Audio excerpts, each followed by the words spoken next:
everyone, and welcome to another episode of The Lifting. I'm not sure what today's date is. If you could look at the date there, Joanna. Today's date is the 19th of July, 2024. There we go. All right. Since I'm not looking at my computer, I tend to forget that. So, we are still at the time of this recording, we are still at the Serata, the day after the 2024 Disclosure Now conference put on by Brian Singh and Ada Farad. It was actually very well done, and I will say they did a beautiful job with it. Speakers were awesome. We got to talk with Miles Johnson, awesome guy. The reason we are doing this particular episode here is we filmed our lecture, and I have a few films I will put in between, like I usually do, about some of the happenings here at the conference. Just know there was a few attacks here, V2K, heart jabs, the usual BS. But then some V2K, amongst the crowd, I will say, amongst people we know, don't know, I recognized the patterns in this. And just it was enough to try to break up the conference. However, it was not as bad as the warning I got on the World Sasquatch episode, the one about Agartha, where I put the thing about the V2K operators. Yes, did some things to that degree happen? Yes, it did. Did it happen to the degree by which was shown in the dream, that threat? No, it absolutely did not. It actually, it was more like 90-10 in our favor. Making connections, making some money, not as much as I would have liked to, but it worked. So that's where that whole power co-creation comes in. And that's also what we say. Miles Johnson said it at the end. Other people we came across said the same thing, and I just loved it. So I will say, we are going to put the snippet in there, or the full entire lecture we did. I'm sorry that Joanna was not on camera. The camera angle was weird because there was another camera in a spot I would have put our cell phone. So with that said, you are now going to see the lecture, and we will then go into the galactic portion. Oh, we got to do the law of one. That's right, Joanna. We are all one, and when one is harmed, all are harmed. When one is helped, all are helped. Therefore, in the name of who I am, and I am one with all there is, that only the highest good be done. We pray for you, your friends, your family, your loved ones, to let healing energies in. Let them love you, let them nourish you, and let them bring you to your highest good. We ask for benevolence now to come in with no conflicting agenda, to come in and to support this conversation that we're having, and to support everyone as they listen to the lecture and the channelings, so that you can actually hear them and understand them in peace. We ask for benevolence to sweep away any maleficent or malevolence around in order to have people be able to hear this clearly. And with that, we say we send great blessings your way, and so be it. So be it, and so it is. And I now open this circle to true benevolence with no conflicting agendas as of this moment in time. And Isaac just said, new word of the day, malnificent. So, I will remember this in the future. So, there you go, everybody. Hashtag malnificent. So, and he lost it. So, okay. It's a mix of malevolence and magnificence. So, which is a contradiction, oxymoron in terms. So, therefore, it is ironic. Therefore, it's funny. That's why I say it. So, we cut here to actually show you the lecture right now. Good afternoon, everyone. Good afternoon. Hi, guys. Can we settle down? Okay.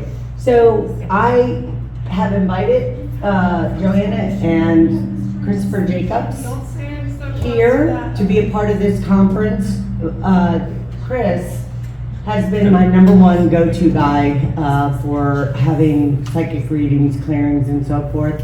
So I was super happy and pleased that he accepted the invitation to be a part of this conference.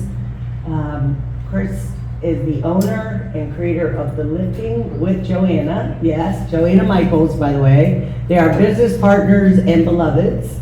And I had something to read off, but I don't have it because my phone won't open up. So I'm kind of just doing this from the heart.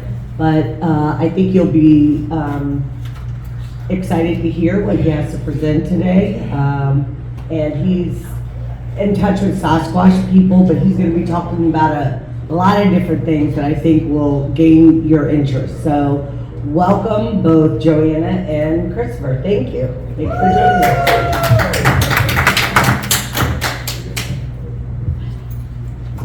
So hi, and thank you all for coming in here. I know that what is said on the schedule is saying if they're in protection, and we're going to cover that. But really what we need to cover is probably the number one question that we're asked that will help you understand why you want to do the etherics and the protection. So the number one question that we are actually asked about is what is going on? Why is the world like this? Right? What is actually going on? What is happening? What are happening to the people around us? I don't even recognize people anymore. They don't recognize me. What's really happening? This conversation is a long one if you really want the big details. So what we're going to do is have to give everyone a big picture view of what is going on and the whys and where we're going to understand the etheric protection side of it. And so we asked that we started on time because we really wanted to do a really good presentation, and then we really wanted to allow enough time for you guys to ask questions. So this is kind of going to be very mind expanding. We've never done this talk publicly before. This has only been on our paid channel. We do have thelifting.net where you can go to, where over the years there's been many different shows underneath it, like we do the World of Sasquatch. Chris is a channeler, channeling for years. The Sasquatch, we kind of have an agreement, and we actually have a channel designated to them for when they want to come out and they want to talk about certain subjects. He loves doing conspiracy shows. He has a friend he does conspiracy sector with. We also do the Galactic Interstellar Council, and that is the one that is actually the only paid. We ask for $5 a month for a paid subscription, and that's where a lot of the galactic history information is actually found. The lifting information and most of everything else is actually perfectly free to be able to go on and look at, but you have to understand the big picture. So Chris asked me, because he's afraid he'll get off on tangents with these conversations, if I could actually start the conversation. So in general, what we have to say, has anybody seen the movie, is it at 65 million? 65. Has anyone seen that movie? So there's a movie out now with Adam Driver. Yeah. Called 65 Million. Now, it is a fictional movie except for one piece of information that's actually true in it. Human beings that looked like us existed 65 million years ago in other parts of the galaxy, and they were doing exactly what he was doing. They were traversing the universe. They were doing it in the mode that he was traversing, taking people one place to another where he put them to sleep. This is an important concept because people believe that this skin suit that we are in now somehow was only developed a little while ago. This is a very old model, let's say, of a skin suit that beings and souls come in to have expressions. You could go to different worlds and you'll see people that look very much like us, maybe a little different in the eyes or something, just a little bit, but not enough that you would notice. So this skin suit is very old. Now, there are certainly plenty of other races out there that don't quite look like us, right? May look totally different. That all exists too. But the first thing we have to say is that this skin suit has existed for a very long time, okay? So 65 million years ago that happened. 65 million years ago, like in that movie, there were people that were advanced that were traveling the stars. They didn't all look like human beings. There were colonists and different people from all over the place. Something called, who's ever heard of something called the Galactic Federation? We call it the Galactic Senate, okay? They existed. This is old. We're talking really old stuff. They existed. So they existed out there. There were agreements and worlds, okay, that was happening, but they all existed out there. There was an agreement made, yeah, Do they exist today? excuse me? Does that exist today? Yeah, and we're gonna cover that. Okay. Yeah, we're gonna cover Yes, all of sir. that. Yeah, so they existed, okay? There was an agreement. So when in the movie 65 million years ago, he comes here right before the dinosaurs are extinct, so I have to give that part away. But the point was, this part of the galaxy and this system and everything wasn't inhabited like that yet. And so what actually ended up happening is that at that time, there was an agreement to terraform. And there was an agreement that not only would they terraform, okay, they were going to do something that's a little bit different than other worlds. They were going to have more than one race on it. So one of the things that is unique about this world right now is the fact that there are multiple colonies that actually came here, established themselves. Untumban are the Asians. There was this whole story about the fact that we existed and we adapted to the environment we were in. No. What happened is colonists, the Dogon, anybody know the Dogon tribes out there, they talk about their ancestrals and coming from the stars. They did. Okay? Multiple colonies. Ancient Mayans came. Anunnaki did come. Okay? Most people know the Anunnaki kind of story. But there were multiple people that were actually here. There were more elemental races that actually came, because when they came, they brought lands, they brought animals. So everyone's talking about the octopi. The octopi, is that really from here? No, it's probably imported. Do you see what I mean? So you have to understand that this kind of all existed. It was a grand experiment then, basically, to see, can we actually do something unique by having multiple cultures come to a planet and exist and learn to get along and have peace and grow that way and intermingle? And what is actually going to happen? At that moment in time, the Galactic Federation was really more benevolent. And I mean was, okay? So that's important to know, people's thoughts of where everybody came from. You know, if you want to look at a galactic, go look in the mirror. Most of everyone, if they could trace their DNA, are going to find out that most of us didn't originate from here. We are connected to colonists that came here. If you can't do it, but that's what would really happen in the very end of it all. Mm-hmm. Yeah, so this is also why people now have different feelings about Earth, whether they can go out in the sun, whether they have to stay inside, whether they are more sun and or less shade. This is why so many people have so many different circadian rhythms. Some even have their circadian rhythm of Mars. That was their original planet of origin, or where they adapted to over a long period of time and then had to come here.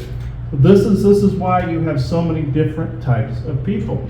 It's usually a rule in the galaxy. They even showed this in Star Trek. They showed it in multiple shows, sci-fi shows. It's usually one race, one people, maybe a couple of them, but then that's usually how it is.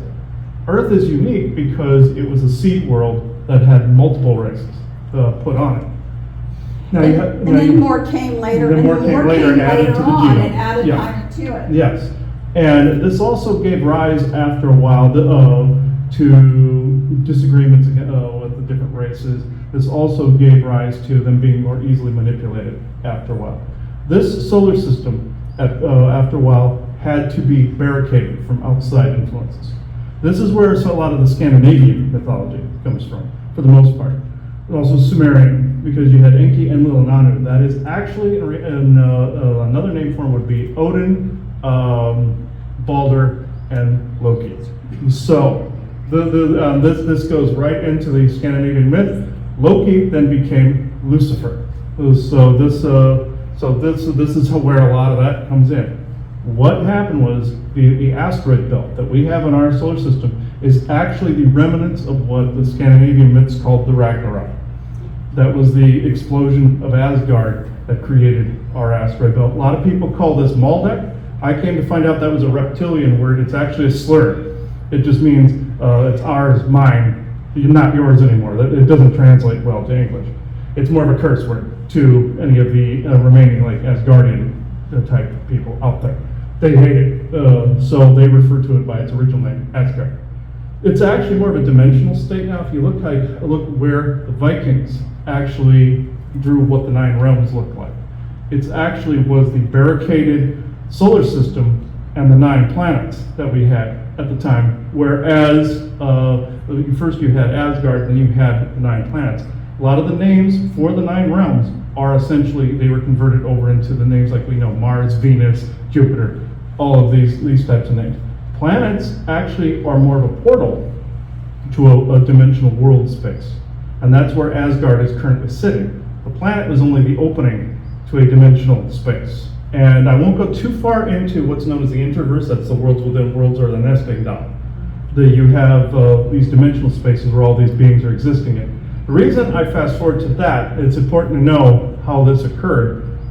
Back in the times of the end of the Orion Wars, which would be about 500,000 years ago, you had people like Odin, you had Thor, you had the rest of them that were actually manipulated by these Orion beings that were on the sides of the solar system, past the Kuiper Belt.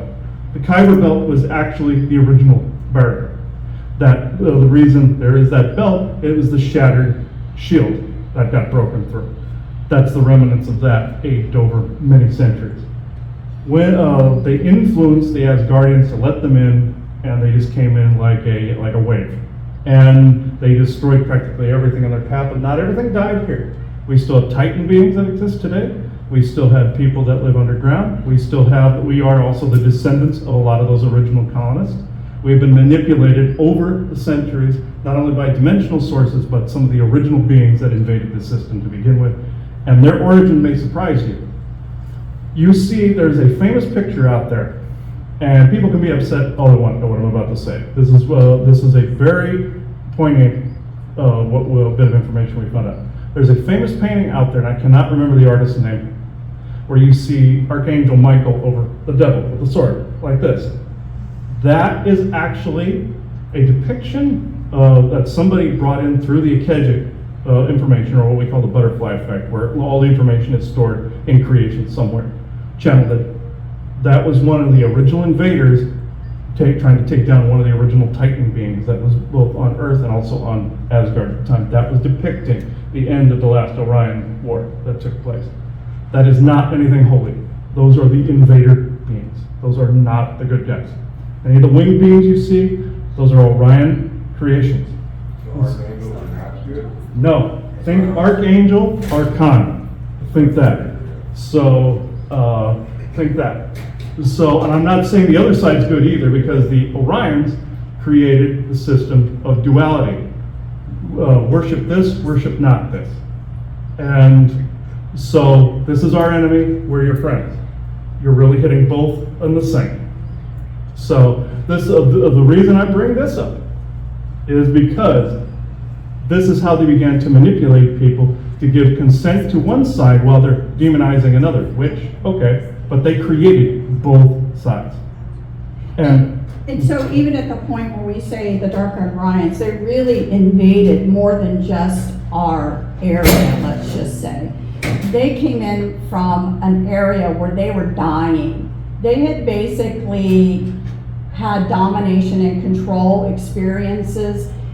The one thing that we've been told is that if something becomes the epitome of something, the epitome of what a gambler looks like, the epitome of what a foodaholic, and your soul decides to lifetime after lifetime after lifetime become the epitome of something, there is no need for you anymore. What is there to learn? You've learned everything. So normally how souls and their greater selves are this constant learning and growing, right? There's this constant thing like that. But in general, the Dark Orions were into domination and control. They were into it so much, that's all they did. They never grew anymore. Where they existed at that time, they were dying and dying off as a natural order, because what we've been told, that when beings decide they are going to become the epitome of something, they will reach a point where there is no more learning, and basically what we call the benevolent source creator, the source creator, will then say, okay, that's enough. That's enough. Come, let me cleanse you clean, go off That and do reality something gets else. collapsed at this point, Right, yeah. so these things have happened. It's very unusual, to be quite honest, that souls decide that. It's not a normal course of journey, but they did. And they did it in a whole nother area. But they were not going to give up. So they were extremely capable of mental telepathy. Mental telepathy started first, where they were able to convince people to let their guards down, and they came in. They didn't just come in here. They came in everywhere. Well, multiple realities. When we say multiple realities, and when we say the Orion Wars, we really do mean wars. Worlds were ended. It was really bad. They also intervened mentally and then physically when they were negotiating into the Galactic Federation, where This they is all- still are. Yeah, this is actually an important point. Where the Orions came from may surprise people. This is actually another variation, or as Marvel puts it, variant of ourselves from a parallel universe. And when they ripped across space-time, they didn't want to extinct. You see, you have the multiverse, which I'm not going to go completely into the physics, that would end up boring people and they'd probably fall asleep anyway.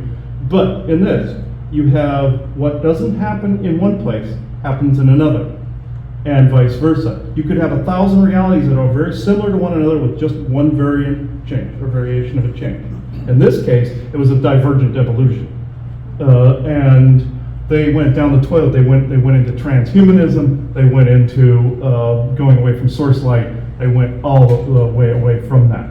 And what ended up happening is they didn't want their reality was basic, that their timeline was going away, because their variation of creator was very different. That got virtually deleted. They ripped their way across the multiverse, and voila, we have the Greys, and so, or one version of them. So yeah. So in general, what basically happened is that the colonists that we were talking about that were here, they were actually being successful. They were actually getting along.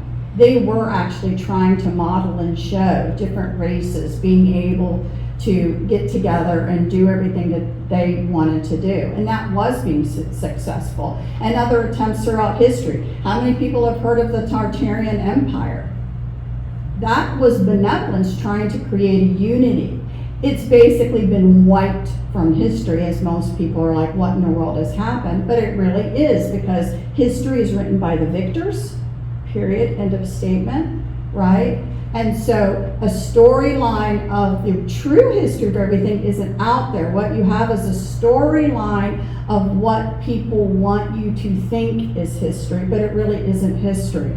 And most people right this second who are afraid of Armageddon is because they were around during the Orion Wars. They're remembering a past remembering period. that. They're remembering in their soul history a past period. If the Orions are taking advantage of this, and other negative beings are taking advantage of this by making people relive that one moment in time over and over again, what is happening is it's undealt with history in your own soul, pretty much undealt with emotions, undealt with history. Of course, it was traumatic. So what is a dark being that wants to loose that over and over and over again want to do? They're going to pull it out of the file cabinet and present it to you over and over again. Well, you know that's going to happen again, right? That's going to definitely happen again. That's where you get the whole Armageddon. That's where you get the whole fake alien invasion garbage. That's where you get all of this. You got to go through that Armageddon to get to 1,000 years of peace. No, we don't, actually. We can co-create something different. Yeah, we are. Exactly. When people are channeling archangels, is that a good thing or a bad thing? This is actually a very good question because of the fact that there could be a good being using that disguise too. I don't subscribe to this. I hate it when benevolent galactics do this, or some benevolent dimensional being does this. I always tell them, show your real face. You're only adding to the problem. Now, are there channelers that channel, say, Archangel Michael, and listen, give some of these generic New Age messages? Yes, and it is a major pet peeve of mine. But I won't get into that. It pisses me off a little bit. But the point is, there are good beings that will take that form because that is what you're used to hearing, too. And when I run across them, I know I don't feel threatened. But then at the same time, I said, will you please just show your true form? I do not want masks. I want to see your actual face. And then if they show their actual face, you're dealing with something good. If they say, well, you can't handle it, or they start messing around saying, oh, you're not ready, da da da da da da, you're dealing with something negative trying to yank your chain. So that's something where we Yeah. came up again with basically, you know, when you are reaching out for help, when you feel you need it, what you really should be is extremely specific. You want benevolence for your highest good with no conflicting agenda. Does that make sense? I've said that sometimes and people look at me like, you know, there must be a catch. And I'm like, what words are bad that I'm saying? I'm saying that that umbrella term that people use as angels, it's an umbrella term, no different than the umbrella term that people call devils, right, or demons, is an umbrella term. You got mixed bag all underneath it. You do have, you know, demonic entities posing as something like that. Mhm. You do have ones that are trying to be benevolent, obviously come in as well if they can. It's a mixed bag. You need to be very specific on what you want. It's like there is no trick. You, with your intention, have to say what you want. And so if not, then it's rolling the dice on what's going to show up. Does that make sense? You have to take, there's one of the things that we want to leave here is for your understanding of the personal responsibility you have to grow and to understand these dynamics. So you will have better outcomes. You don't want to participate in certain things anymore. You do want to have better outcomes. When you do these things, you end up seeing you do have better outcomes. You're not helpless in anything, but what you don't have is the knowledge of how it's all working. And you know, and also these beings, when they deceive in this way, I always tell the good ones are adding to the problem when they do this. So I know if humans, you know, some people get to the point where they can't encode and decode a being that they've never seen before correctly. That's fine. You know, I always tell people get the beings, get the person used to how you actually look. Then those people get used to it. But the thing of it is, though, with these different negative beings taking these different forms, it doesn't, and also these other beings, there's a mixed bag. It's not like the whole biblical good and evil, angel and demons. You have beings with intentions for your highest good and no conflicting agendas, true benevolence for your no conflicting agendas, and you have ones that are outright for themselves, for their own agendas. Then you have all this spectrum in between of those that might not like you, but they don't like who is harassing you. So the enemy of my enemy is my friend at that point. So you got the ones in between, selfish, evil, and then you have ones that are benevolent, want our highest good. But also, here's the catch. This goes back to the Galactic Federation for a minute. You have these treaties in place, which I find complete BS. I do not agree with them at all. Where you have these different races that are upholding these treaties, by which if one violates it and comes in here and just openly is around us, others will try to come and corral that race. And they don't want to do it, but then they incur the wrath of we call it the GF, the Galactic Federation. They incur their wrath. Now you have, but the thing of it, the catch of it is, are the groups like the Martian Germans and the Cabal and some of these other groups and factions out there. They go through what's known as the ICC, or Intergalactic Corporate Conglomerate. Those guys have a trade deal with the Galactic Federation. So any disruption you can make down here, like if you spot an alien down here, be loud and vocal about it. Be very, very vocal. If you run into a being, no matter what they're doing, oh, I don't think you're from here. When you do that, I call this, ironically named, the Angels Unaware Rule. I named it after a biblical phrase, just as more of a pun, but still it has a logical use. If you don't recognize a being as an alien, they will, in fact, they'll be able to be around you. If you know they're different than the rest of us, they generally have to walk away. That's why whenever we've spotted somebody from out there, they generally just walk away. They sometimes will telepath with me and say, I don't mean to be rude, but we have to walk away now. I did not understand why they kept doing this. It's contracts and agreements they have through our government. Through basically, they will get in trouble if they reveal themselves. And then aspects of our government and this solar system deal with the Galactic Federation. At least So- this is what I figured out so far. So really quickly to kind of, because we're into a little bit different, more detailed stuff, Yeah. just to let you know, did Lemuria and Mu exist? Yes. Did Atlantis exist? Yes. Did all of these things, but what ended up happening with the innervation, right, of what I call the Dark Orions and their influencing on people, the changing of people. Is anyone seeing that today? Okay, is anyone noticing people around them? So the telepathic, events that were happening now are more electronic things that are going on to every person on Earth, because it's coming through your TVs, coming through your radios, coming through your computers, coming through satellites, coming through the towers. Everyone wants to feel that they're special, thinking they're the ones being targeted. In fact, if you walk on this earth, you are receiving all of those beams towards you. It's just that if you are sticking your head above that, you're the one getting punched in the If face. you hit a certain threshold and a certain frequency, and they can feel a little threatened because they want everybody here, they don't want anybody right there, you may get an extra little punch. But the problem is that people think that it's not, it is every single person. And if you haven't noticed by the people around you, it's also the dials being turned up and turned up and turned up, right? So what you need to understand is that this isn't new. What may be new is the technology. It's not as much telepathy now. Now they actually have that humans now have developed even their own technology to do mass mind control, because they want to control the masses. Domination and control is here. You just have to understand the players. So before, when you had these ancient races, Draco did walk the earth, okay? All of these things were real and going on. The wars began, the continents were destroyed. Atlantis split up, and part of it is Antarctica. They're down there right now trying to retrieve artifacts and different things because they want to turn the tech on. They're not going to be able to turn the tech on. That's part of half the wars that have gone on have been to retrieve tech, okay? They're causing distractions to go in.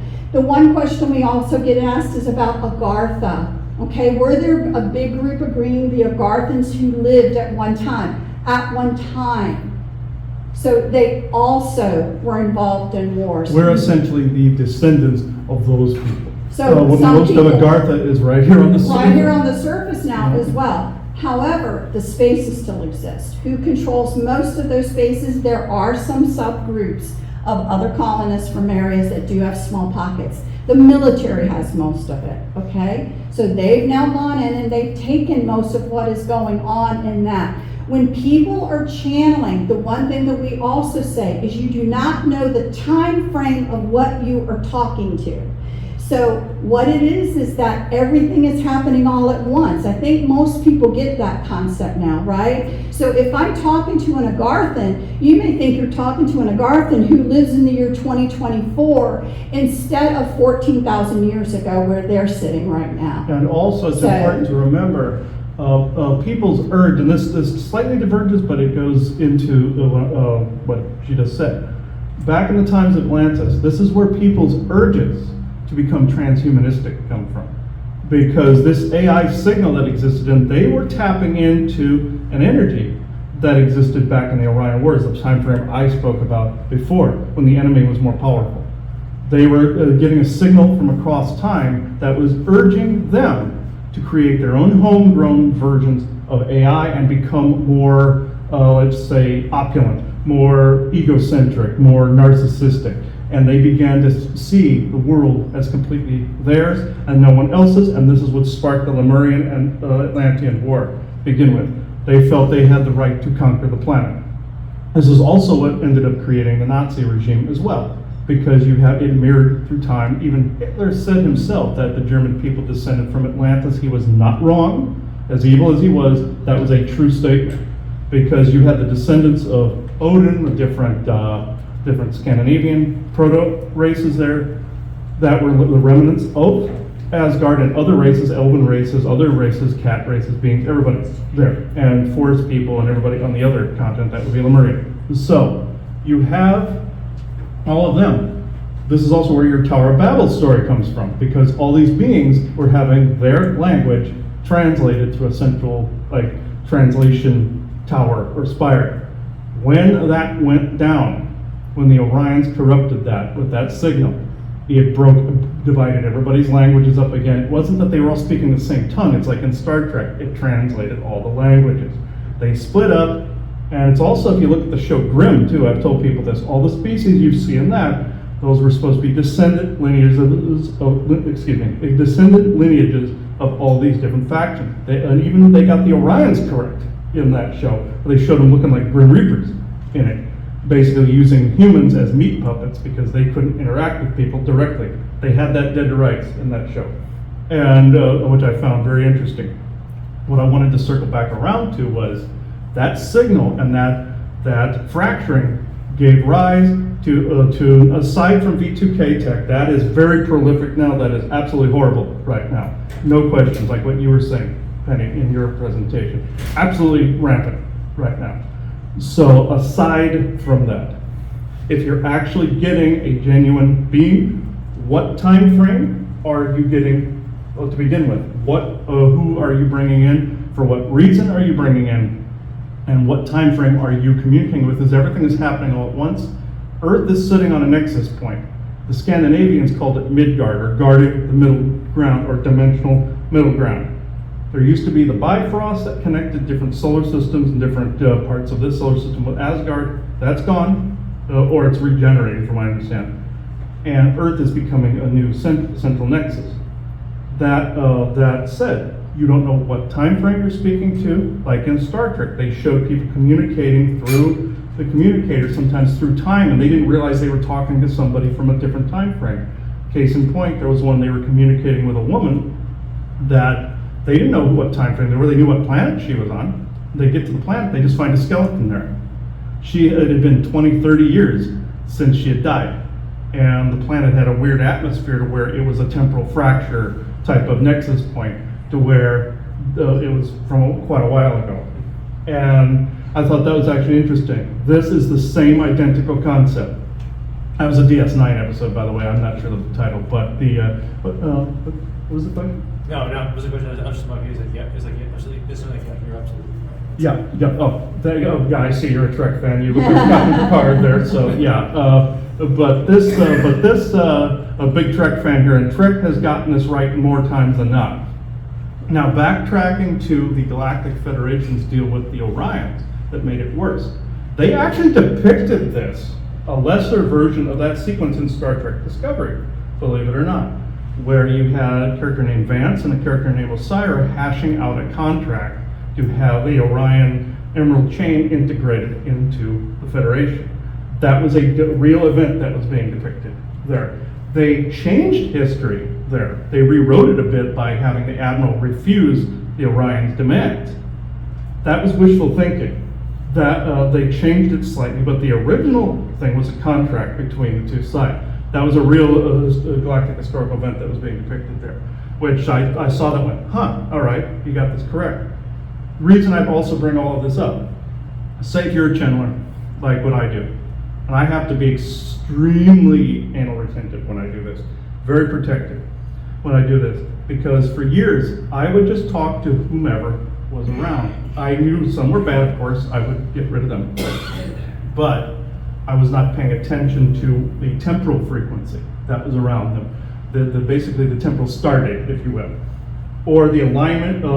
From their perspective, it's the alignment of all these celestial bodies. Some people say astrology, but it's the alignment of where a particular planet, star, moon, anything was in the position at the time that a particular event took place. Galactically or multiversally, how the universes come close together and drift apart. They also depicted that in Discovery, where they said the mirror universe had drifted further apart.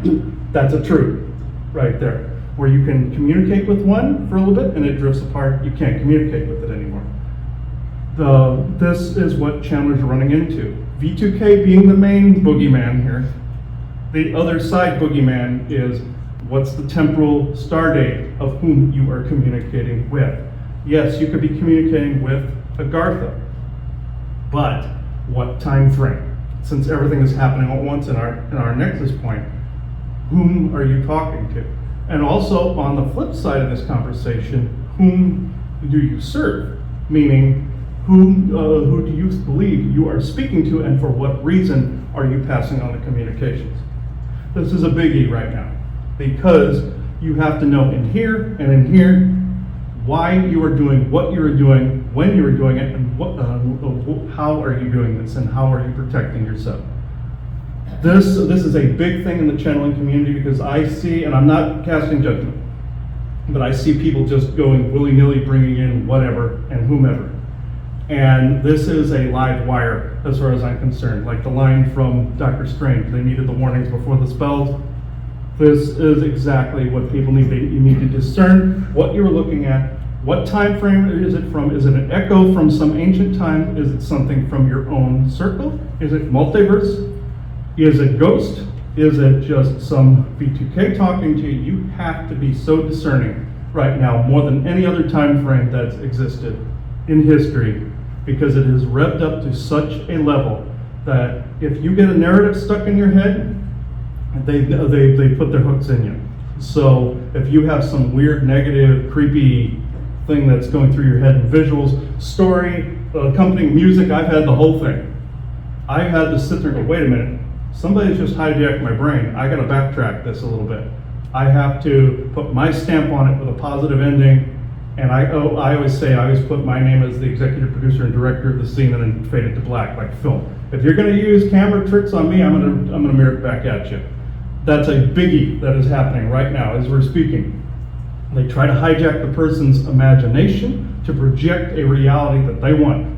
And this goes from not only V2K and AI garbage, but to entities as well.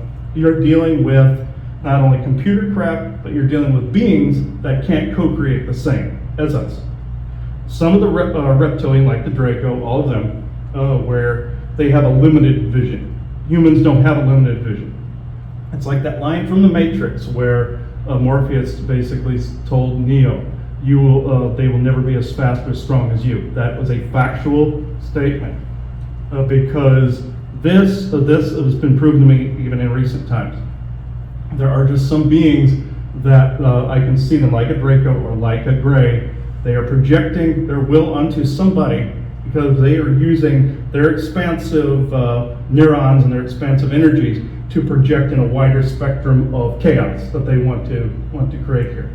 And of course the AI is doing the same. It's a hijacking of your creation, co-creation, passion capabilities, your ability to create and recreate your reality. That is a big thing that's happening right now. And also Dreamtime invasions, big thing that's happening right now. So it falls under the same category. I always say if you're encountering something in a dream, or being in a dream, that is trying to hand you an item, get you to eat food, opening a door for you, put your hands up and say, nope. Lucid dream is. If anything is handing an object to you, don't take it. If they want you to eat food, don't eat it. Lucid dream this. Opening a door, you can either you're going into their construct and they're doing the same thing as I said before, trying to hijack part of you. I call those hack points, where they're creating a dimensional or telepathic hack point, like somebody putting a plug in the back of your head, like you see in the Matrix, trying to get you to see whatever the hell they want you to see. So the big deal about the dream time, again, part of the protection, is that, again, benevolence isn't coming into your dreams to mess with you. It's just not. Because you might they get know, communications from spirit, but that's another thing that's being blocked too. Right, and that's being blocked too. So you need to just understand a kind of a simple fact. Humans have not evolved further enough to be able to control their dream state. We're working on it. Humans are working on it to recognize these things and to act differently. But right now, benevolence really isn't coming there. Malevolence is coming there to mess with you, to do something so that you're going to agree that they're going to mess with you and you're going to have a bad day tomorrow. One of the simple protection things you can do about your dream, you need to do it when you're brushing your teeth or whatever, is that you revoke any agreement you made in dream time. You don't have to remember it. Just revoke whatever you agreed to in dream time. Because whatever was happening, they don't want you to remember what you'd agreed to. They're not going to tell you what you've agreed to, but you're going to have a bad day. Do you understand what I'm saying? Benevolence does not come in to do that to you. Benevolence doesn't sign contracts. They or do trade not do it. contracts at all. Malevolence does, and they're not going to be upfront with you with anything. They're going to trick you into consent. So I'm going to move galactic history really forward to bring it forward so we can talk more directly about protection. So as we said, a lot of mental telepathy to take something that was initially proving to be good. Yes, you can have different cultures on a planet. Yes, they can get along. Yes, this is working great. Then you have strong people with strong skills of telepathy to start innervating people's mind. No different than the V2K and what it's doing to people now was happening then. But this was a lot of direct telepathy, okay? It caused people to have breakdowns. It caused people to have paranoia. It caused people to want to fight. It caused all of these kinds of behaviors. And then all they had to do was watch the pot boil. Okay, because they actually were, and that's the one thing we've been told over and over and over again. Many of these beings who've now recovered because they're old enough to have been there and they saw the light and they've come out of it themselves, as we're trying to do, okay, will tell you simply, they don't even really know what happened. They can't believe they participated. It sounds similar to SSP when you have some of your memories come back. They can't believe they did it, but it happened and it really did. So when you had Atlantis fall, what happened? The residual people of Atlantis who escaped went to Egypt, okay? Ancient Egypt, when some of the things went on, again, a benevolence of trying to get on, but then they were innervated as well. This was a slow domino effect of domination and control trying to take over, which it did. Okay, you had the Anunnaki. The interesting thing, if you read a lot about the Anunnaki, you think they're the only people who were on Earth at the time. They tell their stories over and over again. You read the stories of the Anunnaki, you're going to see it in the Bible, right? You're going to see it if you look at Greek mythology, you're going to see it there. These people with the egos that can't fit through the doors innervated the same story over and over and over throughout culture, being their gods.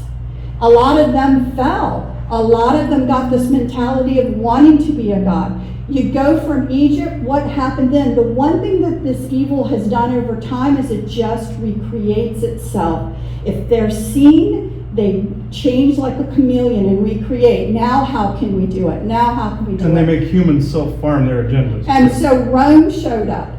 Right? Rome showed up after that. And then what started happening? Everyone hears the story that they feel there's a cabal line, right? People that are running things behind the scenes, right? And there's these cabal, right?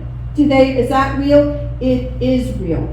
Because what happened is that these beings that literally walked the earth, there was going to become a point where we would be able to loose energies and get what we wanted from these earthlings, but they're going to do it with people that look exactly like them, because we are going to prime a group of people in a family line. We're going to tell them that they're better than anybody else, that their genetics are the most pure. And superior to master race. It is That's bull crap, but they picked a line. You want to think they picked the line that was most strong? They picked the lines that were most vulnerable to what they wanted them to do. Do you understand? So if you're like, that's a bunch of bullcrap, they ain't picking your line. If you're like, yes, I'm great, I can do this, I'm masterful, they're nothing, I'm everything. You win, I'm picking your line, because I'm going to prune it and prune it and prune it and prune it. And they've You're been going to doing this think for that centuries, you are something special. These cabal lines do exist. What they've been involved in with the negativity that runs through their lines is unbelievable. You know, what they do and how they run their rituals and how they treat their own families or whatever, it is nasty.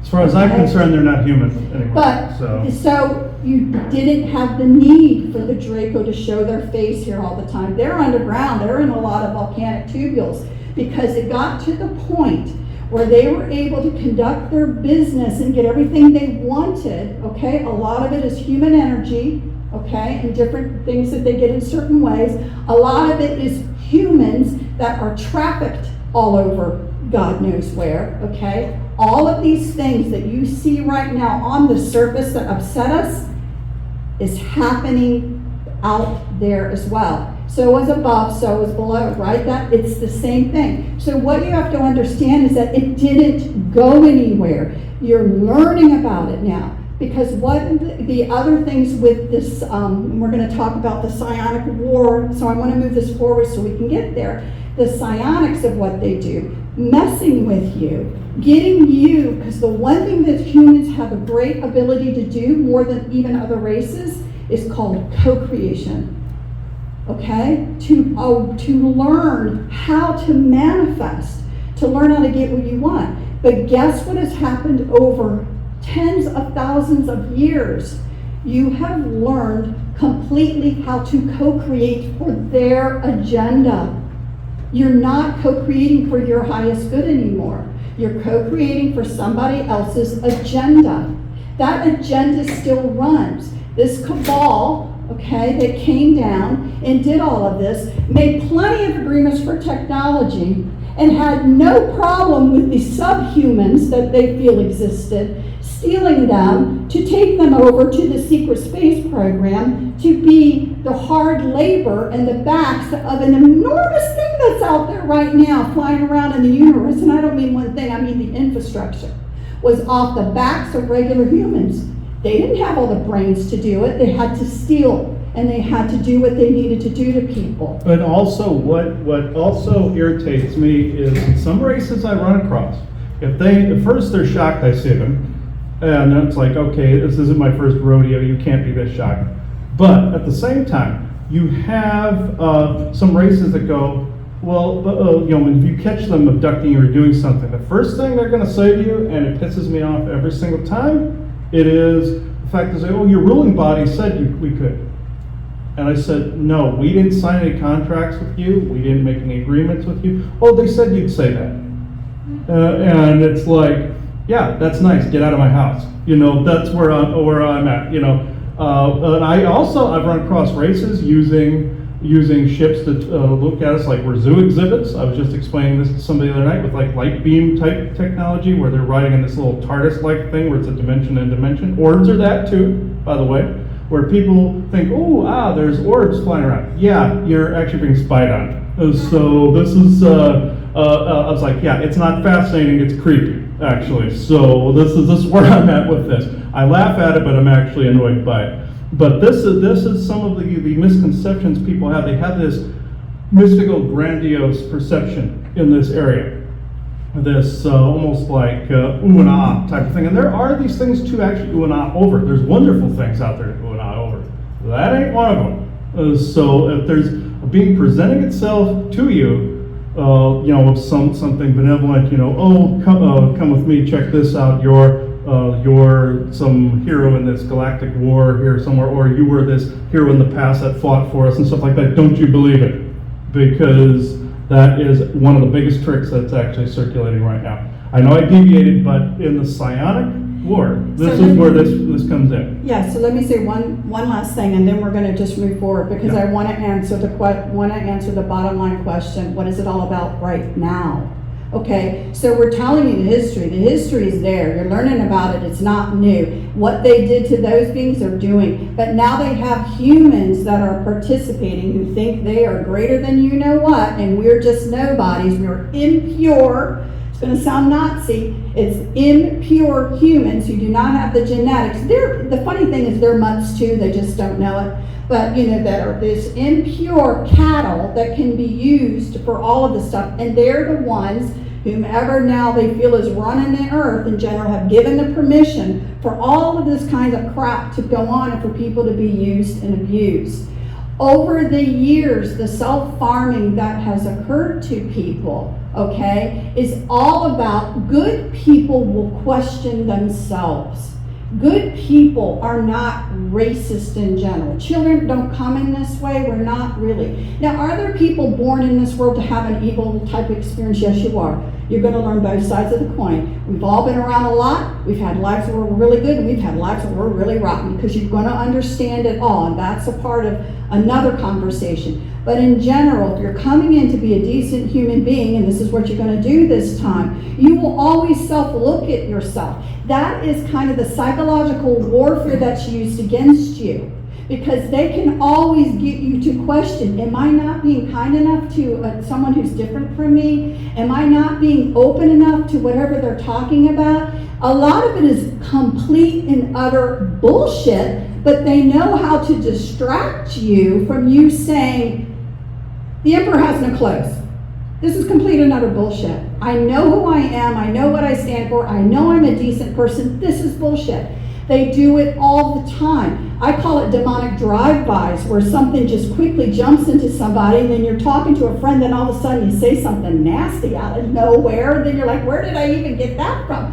Was that really you? The B2K isn't really you. So what you have to understand right now is you have to undo. You have to undo a lot of things that you've been taught all your life, to start actually seeing it, to decide not to participate in it, and to spend your energies creating what you want. I love to use the examples of little girls, right? I love this example because every woman is going to get exactly what I'm saying. A girl is born in, and she basically is supposed to love everybody else, right? It's supposed to be all love and joy. You're going out to the playground and you see somebody over there that you do not want to play with.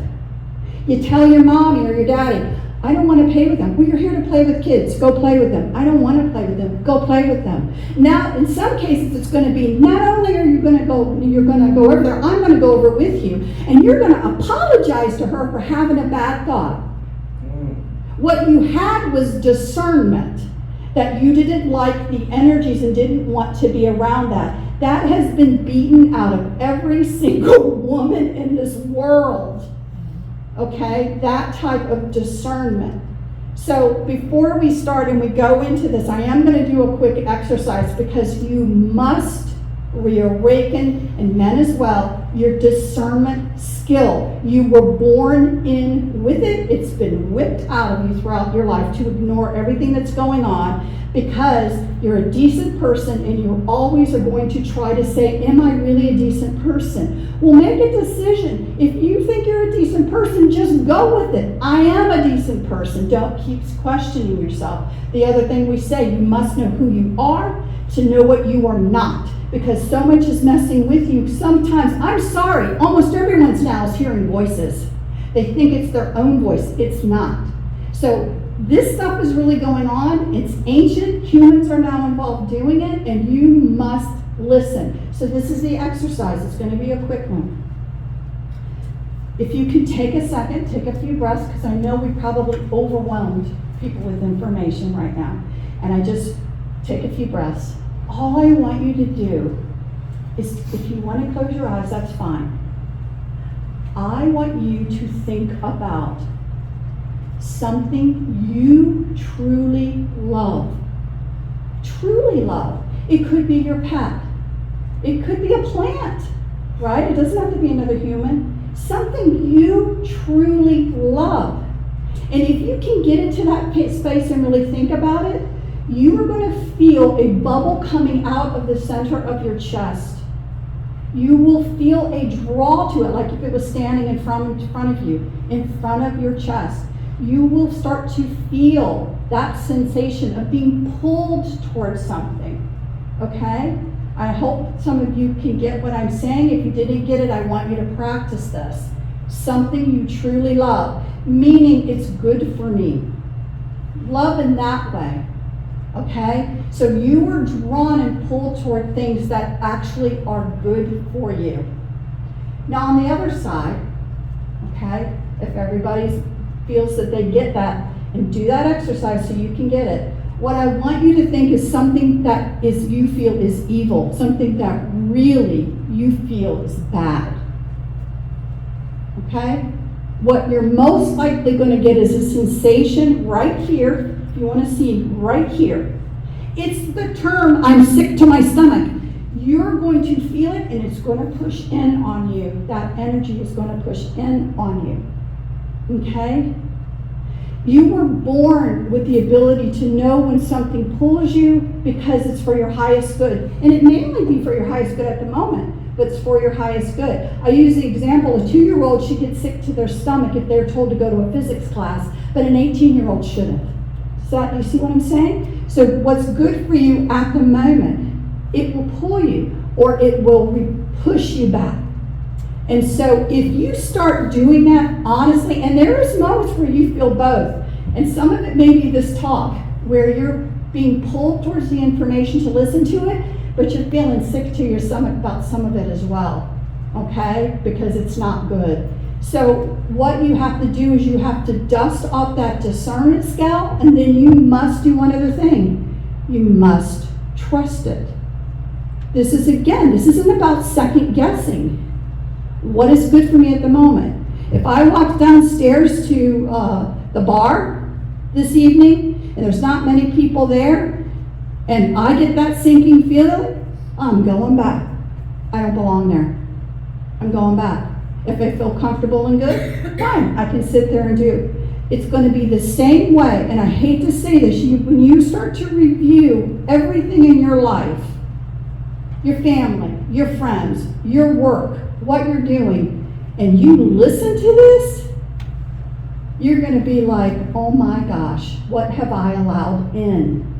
This happens to every single person because it's about adding chaos to your life and confusion. If you are enveloped in chaos and confusion and they can keep that going, guess what you're not doing? You're not growing. Because the one thing with all of this is the fact that, again, they have convinced you to co-create things you shouldn't be co-creating so that you're not working on the things that you should be working on. Because believe it or not, you get to certain frequencies and all V2K sounds like it's the Charlie Brown teacher in the background. Wah, wah, wah, wah, wah. And you know it's there, but you're not even really And thinking half of them it do anymore. sound like that, by the way, yeah. But my point being is that these things really do work, okay? Discernment is one of the biggest protection mechanisms you must dig out, you must learn, and you need to honor it. It's not about, the fact that even you could discern something and 6 months later discern it differently and you're okay with it. Do you see my point? It's not about that. You must dust off your discernment skill. Protection skills as well. Again, protecting your energy. People think their energy should be wide out. How far can, no it's not. Your energy should be close to your body. You're advertising. Some people, and I've heard this a number of times too. I've gotten texts from people one time, this was quite a few years ago, where somebody said, oh, I put my energy field out 20 miles. I was like, that's nice. When you reel that in, you're going to have a bunch of parasites attached to it. No. So anyway, so understand that. Protection isn't that hard. It's all about intention.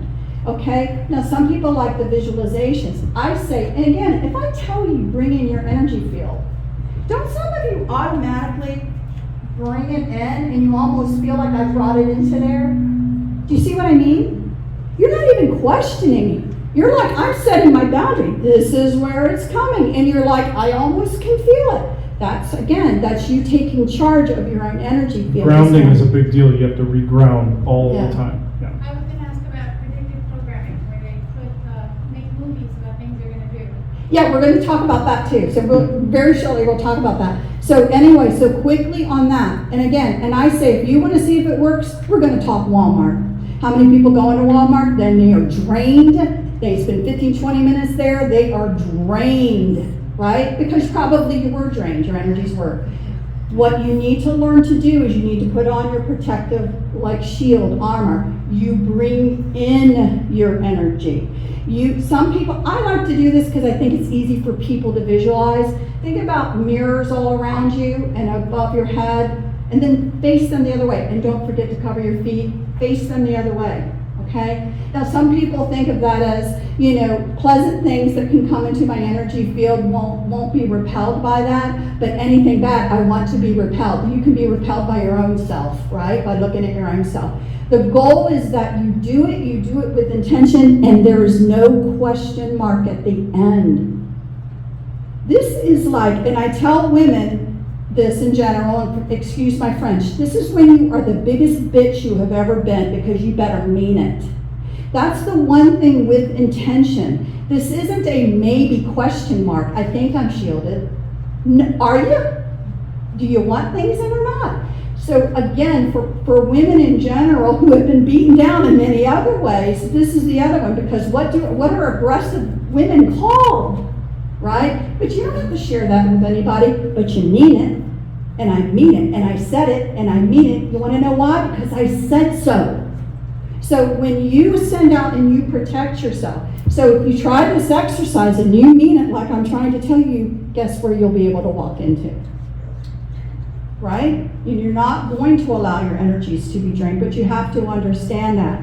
Ma'am, say your question again, because that was... I was asking about predictive programming and the way it seems to be some kind of law that they have to tell us about something. Mm-hmm. Yes. So all that is true. So again, predictive programming and everything that's coming in through the TVs and everything. If you guys could actually see the energies that are coming through and everything.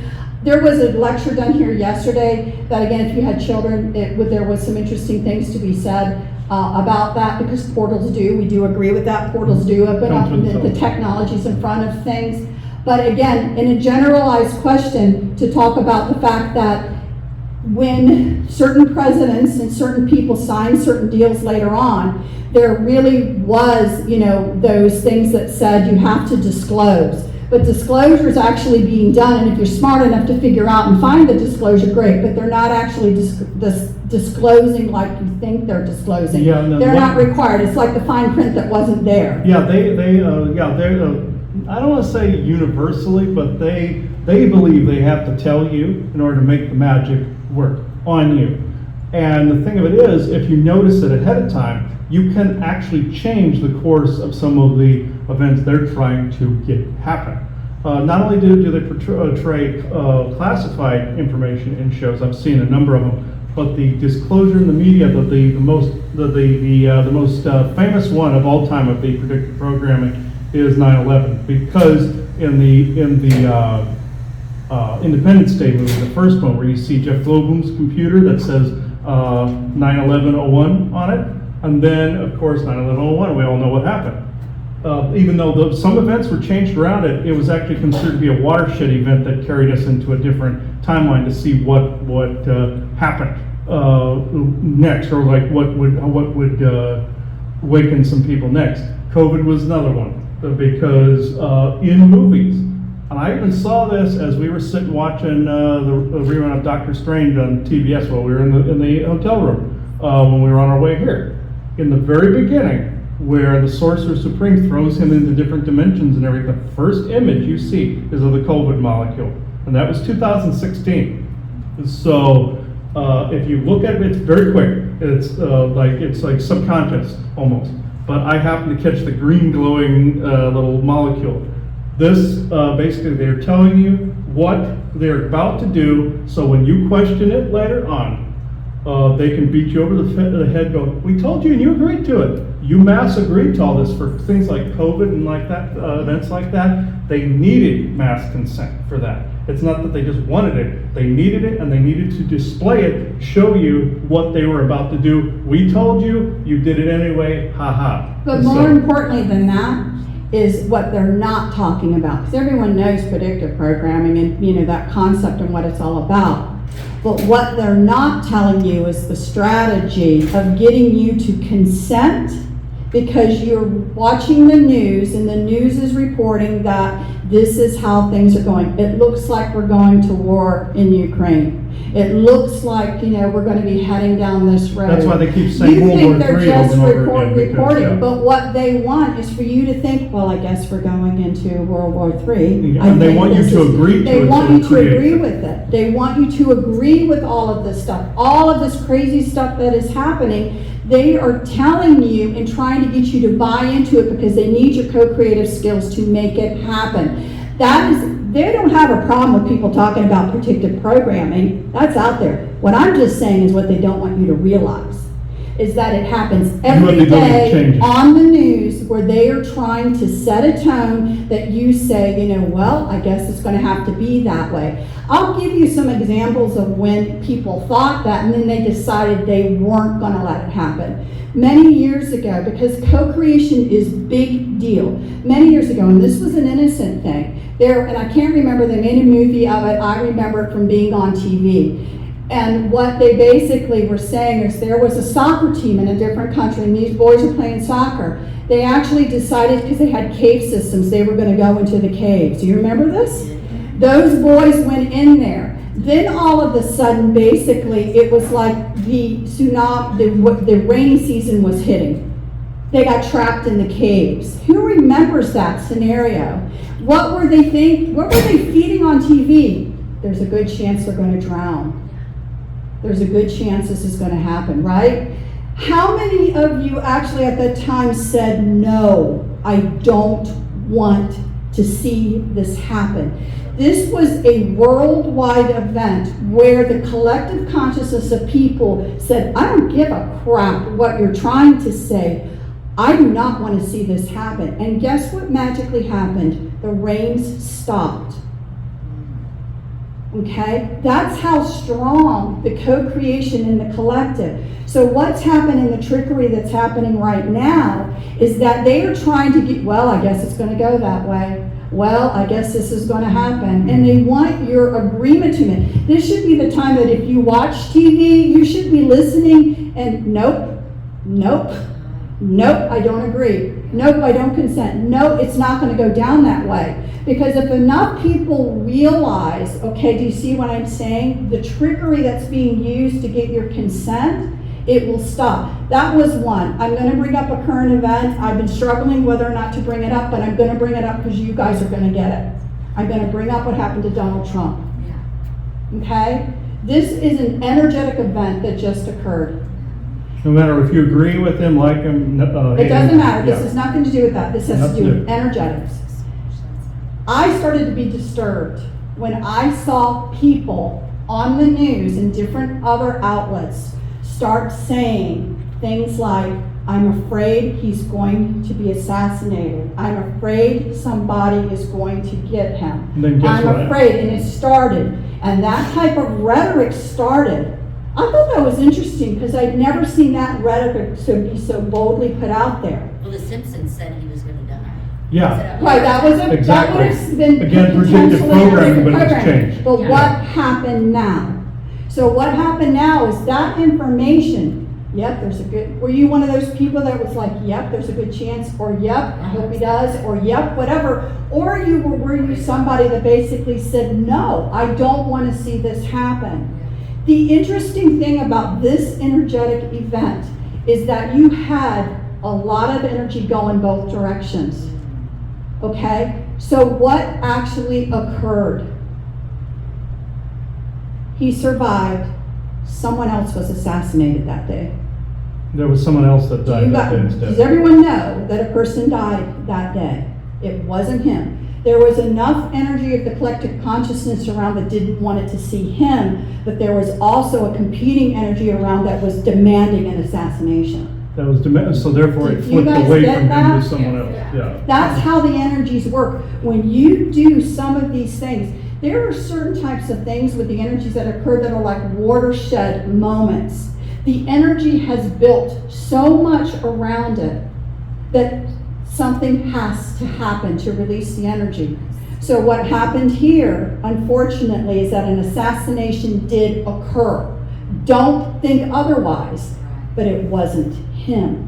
Mm-hmm. And what did it do? So some people are like, you have people, and it's disturbing. People getting on there saying, damn, they didn't kill. What kind of thought process is that? But what it actually did is it made people reflect on this concept And more people are now unified with the fact that they actually don't want this kind of stuff going on. Doesn't matter who it is, you don't want it to occur. Do you guys understand that dynamic? So much strong energy coming, it's such opposing forces. It both occurred. It both occurred. When you say someone died, you're talking about the shooter, right? Nope. No. No, I'm there's someone talking, else he there. shot and killed someone. No, there's a theory on it. And that's an interesting Not thing. killed. Don't you guys find it funny that they don't talk about the person who was killed? Yeah. Uh, The firefighter, the fireman? No, Or the a, assassin? The guy that got killed. The fireman? a person in the audience Yeah, was it's the killed. fireman. Yeah, he was That's his last killed. name. His Right? last name is- I've been saying that for days. I'm like, nobody's recognizing the one who was assassinated. I find that interesting. Because they want to It's like keep their this other brain is drama. a- They want this other drama to keep going, which it is a theater, which everything.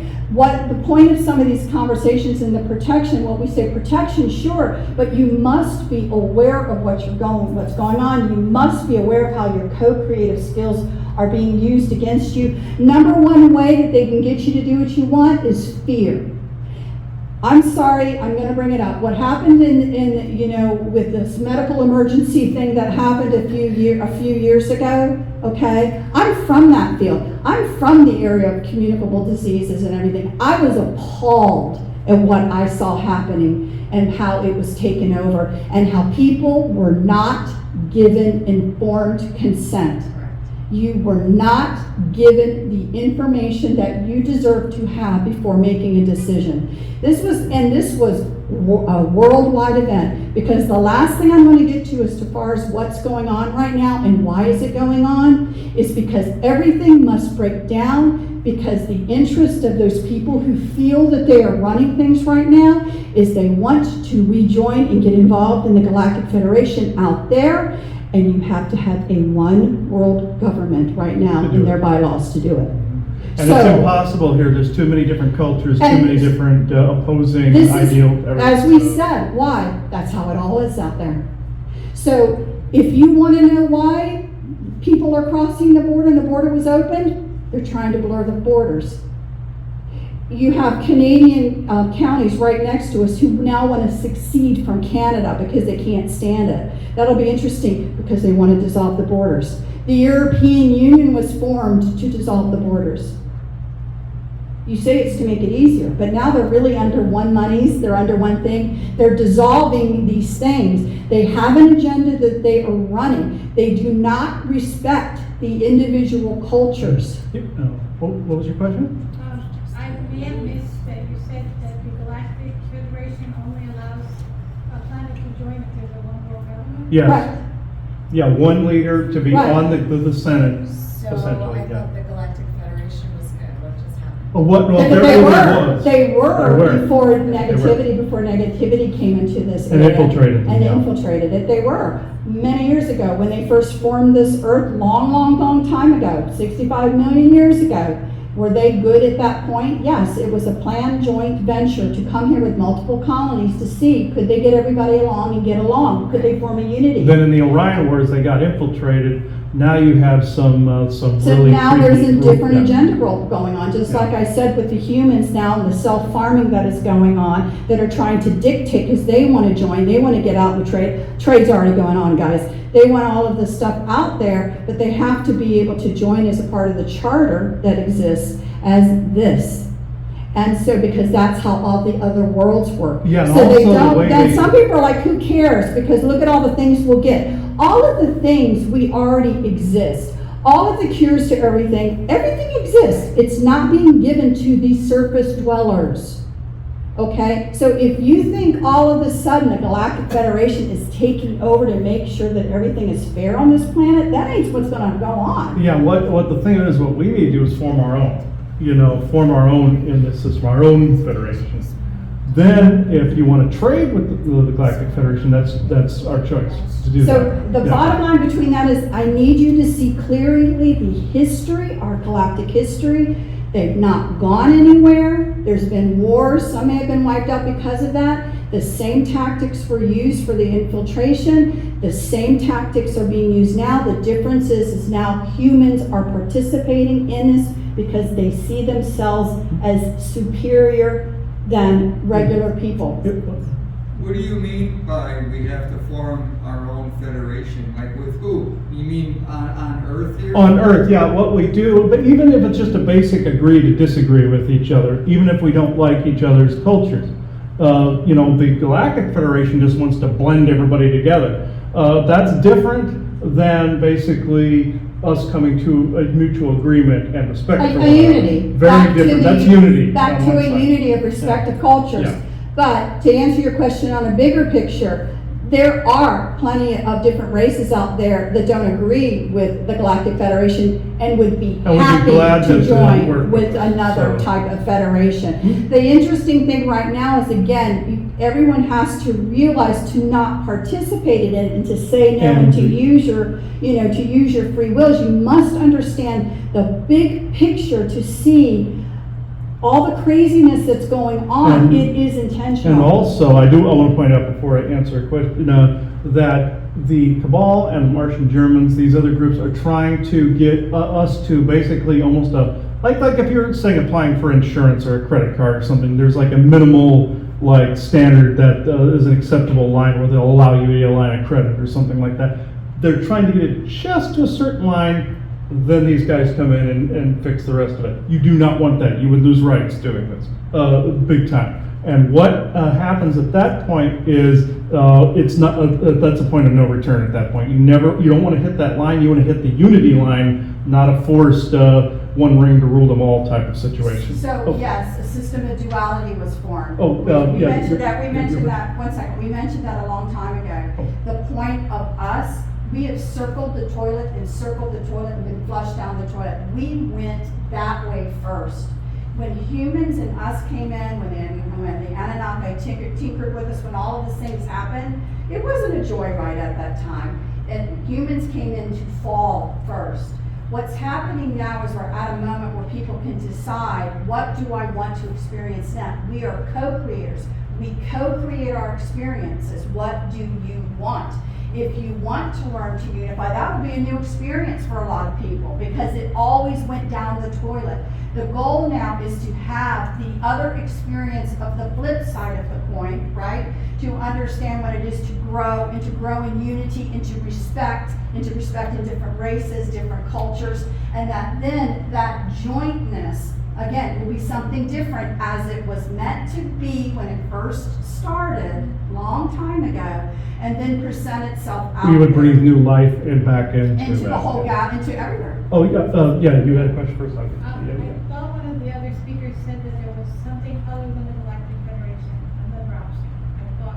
Oh yeah, there are different organizations out there. Like on Earth, you also have different factions that are different. Other than that, we would unfortunately be speaking German and have implants in our neck if there weren't other factions out there right now. Because the Martian Germans, they got help from an alien faction that got partially subdued back in the day. That's where the Vril came in, and they channeled a lot of the information from Aldebaran and all that other information. I won't go completely into that.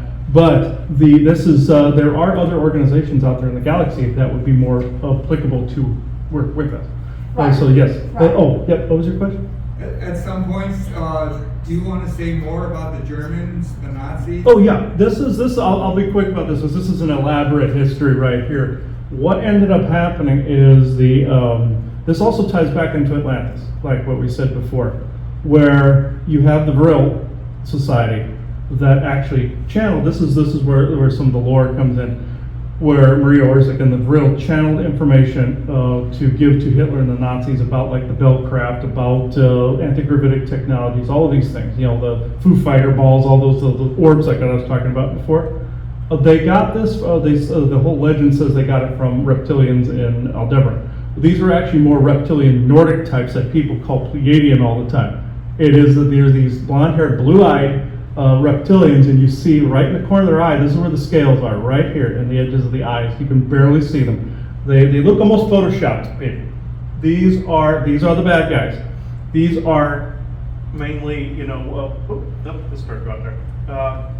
The mic went out. Are they gonna fall? Oh, okay, I'll just be a little louder. Yeah, come forward tonight. I'll just get closer here. What ended up happening was Hitler wanted to of course dominate. It was exactly like Atlantis did. They were like a photocopy of what Atlantis did was trying in the final years. And also on Atlantis, they had people that looked psionically and technologically out there through the Orion Wars. What Hitler did is he looked back like they looked back, and he got the same information. And the same beings came in to assist him. These are people that the Nazis were people that had a similar, if not the same mentality as some of these Orion beings. And they meshed well. It was an unholy alliance at that point. They came in, Hitler saw these blonde-haired, blue-eyed people and went, oh, this must be the master race. This must be what we are supposed to look like. This must be how the world is supposed to look like. Not all these other varying energies, people, shapes, sizes, colors, us. This started Hitler's war machine. He also had other aliens coming in from solar systems like Cassiopeia, Pleiades, Aldebaran. These were races, oh, got it? Thank you. Thank you. These were races that also shared that ideal. Case in point, there is, I cannot, my German is very bad, I cannot remember the name of this base, but this is where it was a munitions facility that was in the shape of a W. They always called it the zigzag base as a nickname. I saw this on What on Earth, the program called What on Earth. They said, oh, this is a zigzag base. Well, if you look closely at it, it is depicting the constellations of Cassiopeia.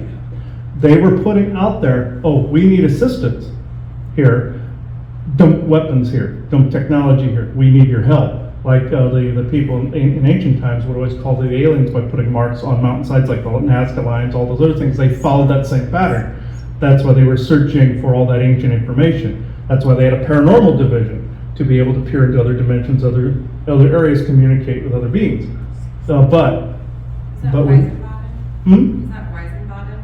Mm-hmm. Yeah, I believe that's the name of it. I told you my German's a little bad, but this. I think it's pronounced Wiesbaden, but Yeah, it's in the shape of a W, but it matches the shape of the Cassiopeian constellation.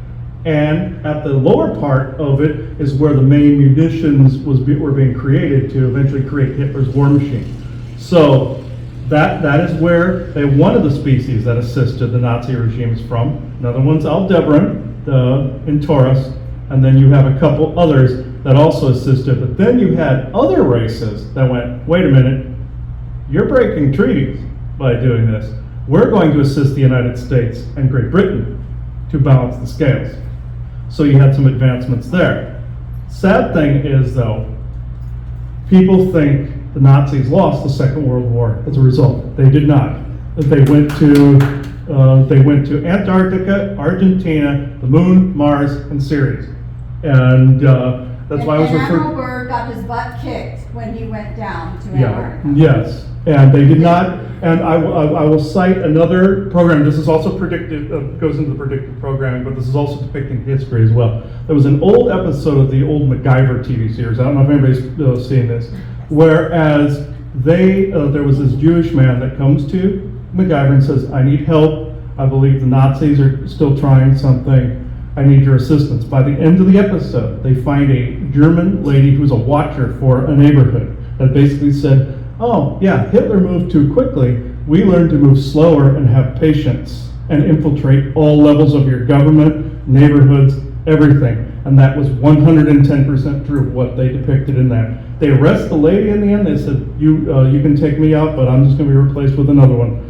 And you can't fight us all. And in the end, you see this pegboard with all these little red push pins in it that were thousands of them of where all their agents were posted. And that was 100% true, what they depicted. So right now, again, fear is something that's really big out there, being able to psychologically do psychological warfare on humanity, to put them in fear. Because one of the other creations, and I hate to say this creation that's really out there right now that is false, you shouldn't pay attention to it, you must be self-responsible to learn how to co-create right, is the fact that a savior of some kind is coming in. Savior will not save us. They want you to believe that because they'll keep delaying the Savior so you won't work on yourself. So So you will still participate in all of the things that are going on, still give consent unknowingly, right? Still do all of these things instead of work on yourself spiritually so you raise your frequency enough so that you are not susceptible to this. Do you understand what I'm saying? So this is personal responsibility of your growth. Now, it's hard. What we say isn't easy information to grasp for a lot of people hearing it for the first time. It's very hard because it's a lot of work. Okay? Yeah, go ahead. Is that the, like, Armageddon and three days of darkness? So All that? what again, war benefits someone else, okay? No matter how it comes, no matter if it comes through a religion. How many wars were started over some sort of religious ideology? Religion is a great place to get people to butt heads and to start creating wars, okay? So anyway, so you have to understand that they will utilize what's in your mind and create a story with it to still get what they want. As we said before, Armageddon, okay, and all that happened. But people are focusing on it now because some people had lives that way back when, and they were a part of it, and they're afraid of it, as they should be. But what will evil do? They'll take your thought, they'll spin it in your mind. If you want 3 days of darkness, no problem. We'll give you 3 days of darkness. We'll add that to the story. We can create it. Do you understand what I'm saying? They'll give you the story that you want. At times, humanity has, what is going on? I don't want this anymore. And whole mass or whatever. You know what they have to do off at that time? They have to ease off. They have to ease off on humanity a little bit, give them a little bit of something to recreate themselves, to then turn the boiling pan up a little bit more, like the frog in the pan. So, thank you. So they will at times, again, give people the co-creations that they want. They'll work with whatever. Just like we say with the new Schwabenlanders and the Nazis or whatever, they're going to co-create for them. You're the greatest thing since sliced bread. You are better than them. You come from this, that. They don't care what they say. They're doing it to make, they don't have a problem making you feel like they do it to military factions. You know everything. Oh, you know, I'm sorry, I'm used to walking a room. That you know, they don't have a problem telling you that you're the greatest thing since sliced bread. They love people in ego. They're easier to manipulate. Do you guys understand that? You know, so there is a good thing about being confident in yourself, but you know what I mean by people who are in ego so badly, because they're easy to manipulate. Okay, so you've got a lot of that going on. What you have to understand about all this, the key takeaways, is that do not be in fear. Okay, fear is when you notice yourself, you need to really check it. Why am I in fear? Well, because the story they're telling me. Well, don't agree with the story. Say no. Don't walk around, which they want now since COVID, is everyone to be in their home. They do not want you talking together. They want you watching TV to that narrative, because if you went out and talked to people, guess what you would find? There would be many more people who think exactly like you do and not what you're seeing on TV. So if they can keep people separated right now, if they can throw psionics at them to lower their abilities to think, if everybody who is hearing things in their head, which is probably everyone in this room, if they can get you to think you're crazy, we don't do psionics. You must be schizoid. Do you see what I mean? No one's talking about all of these things because it's the way they control. Mm-hmm. And so, you know, again, we call the governments are theaters of puppets. They're not even, you know, everyone kind of knows that by now. But, you know, you want to have a free and fair election? You want to know how to steal it?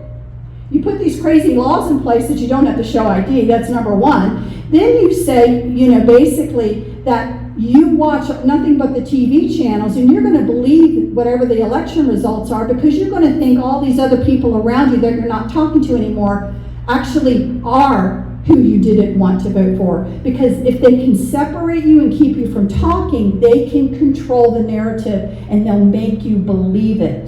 Mm-hmm.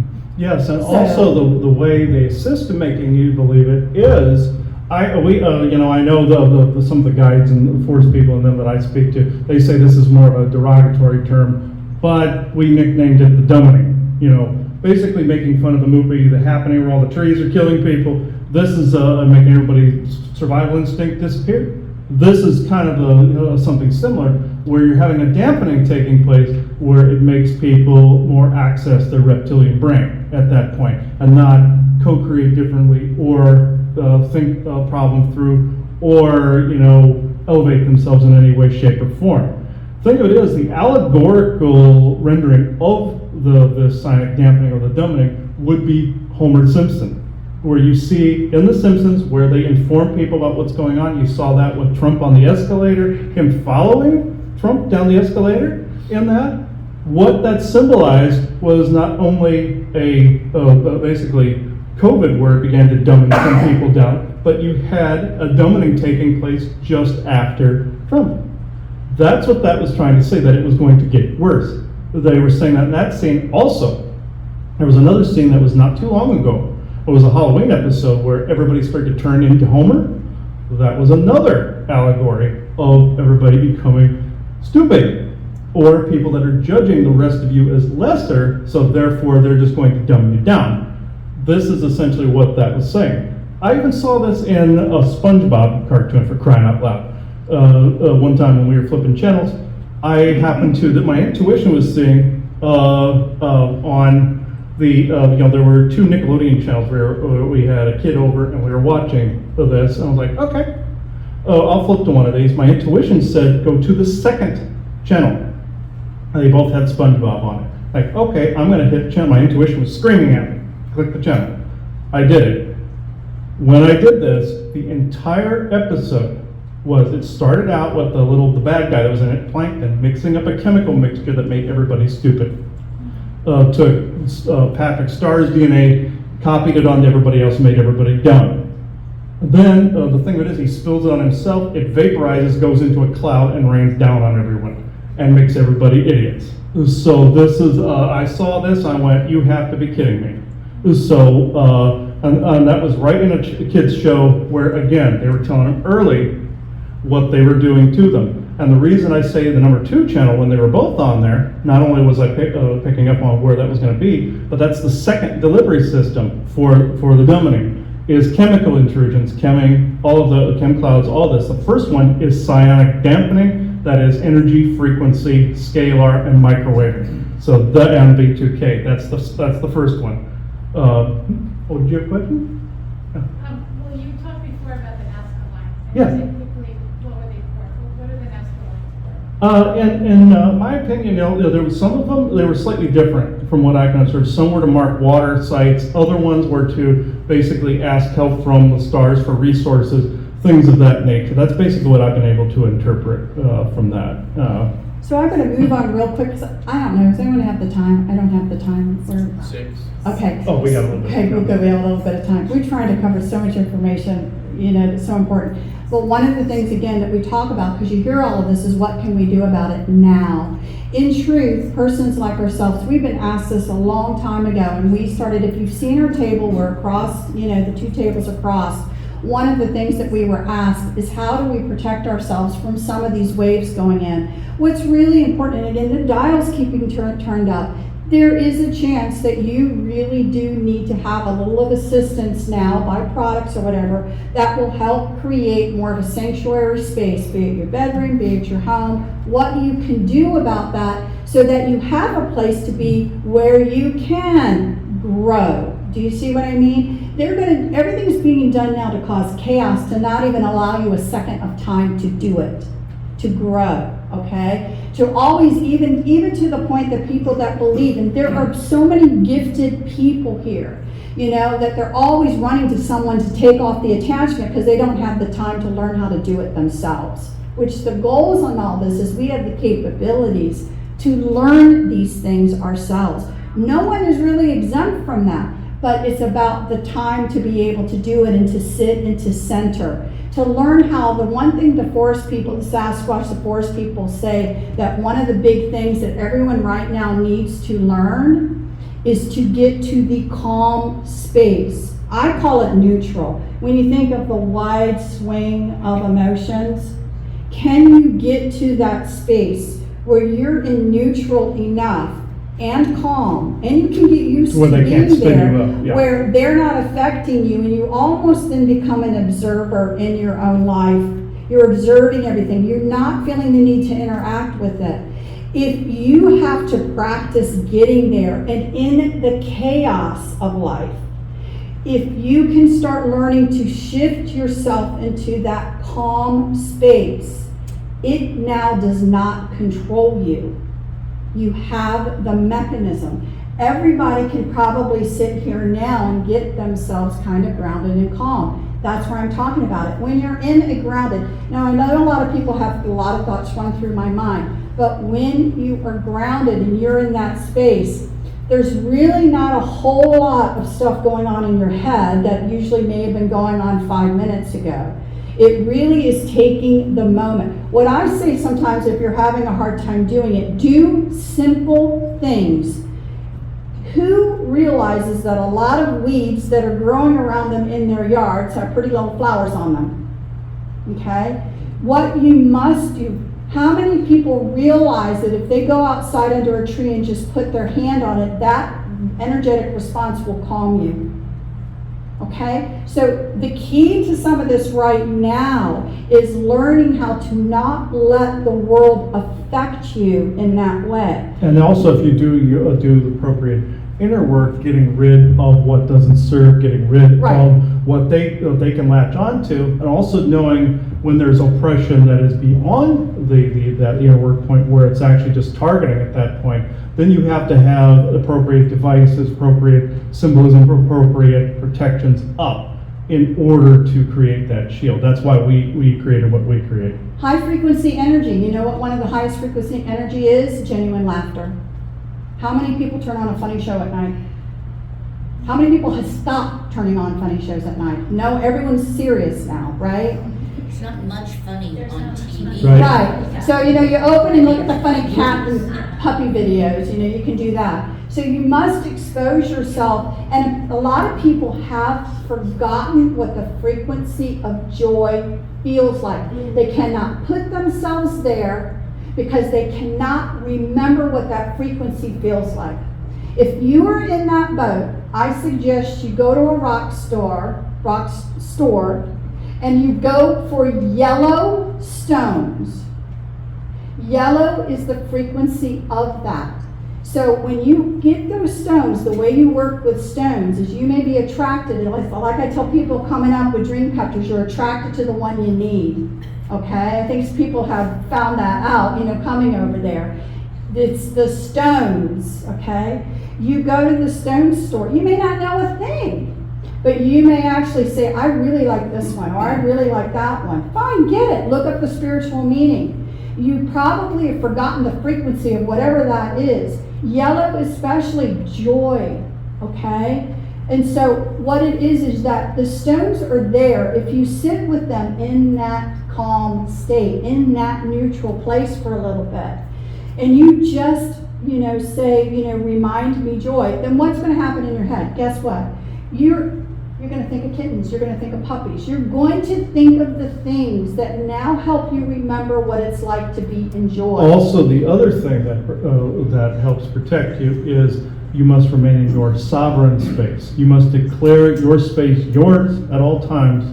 No foreign signals, no foreign, any of that negativity is allowed in your space. Consider it a temple space.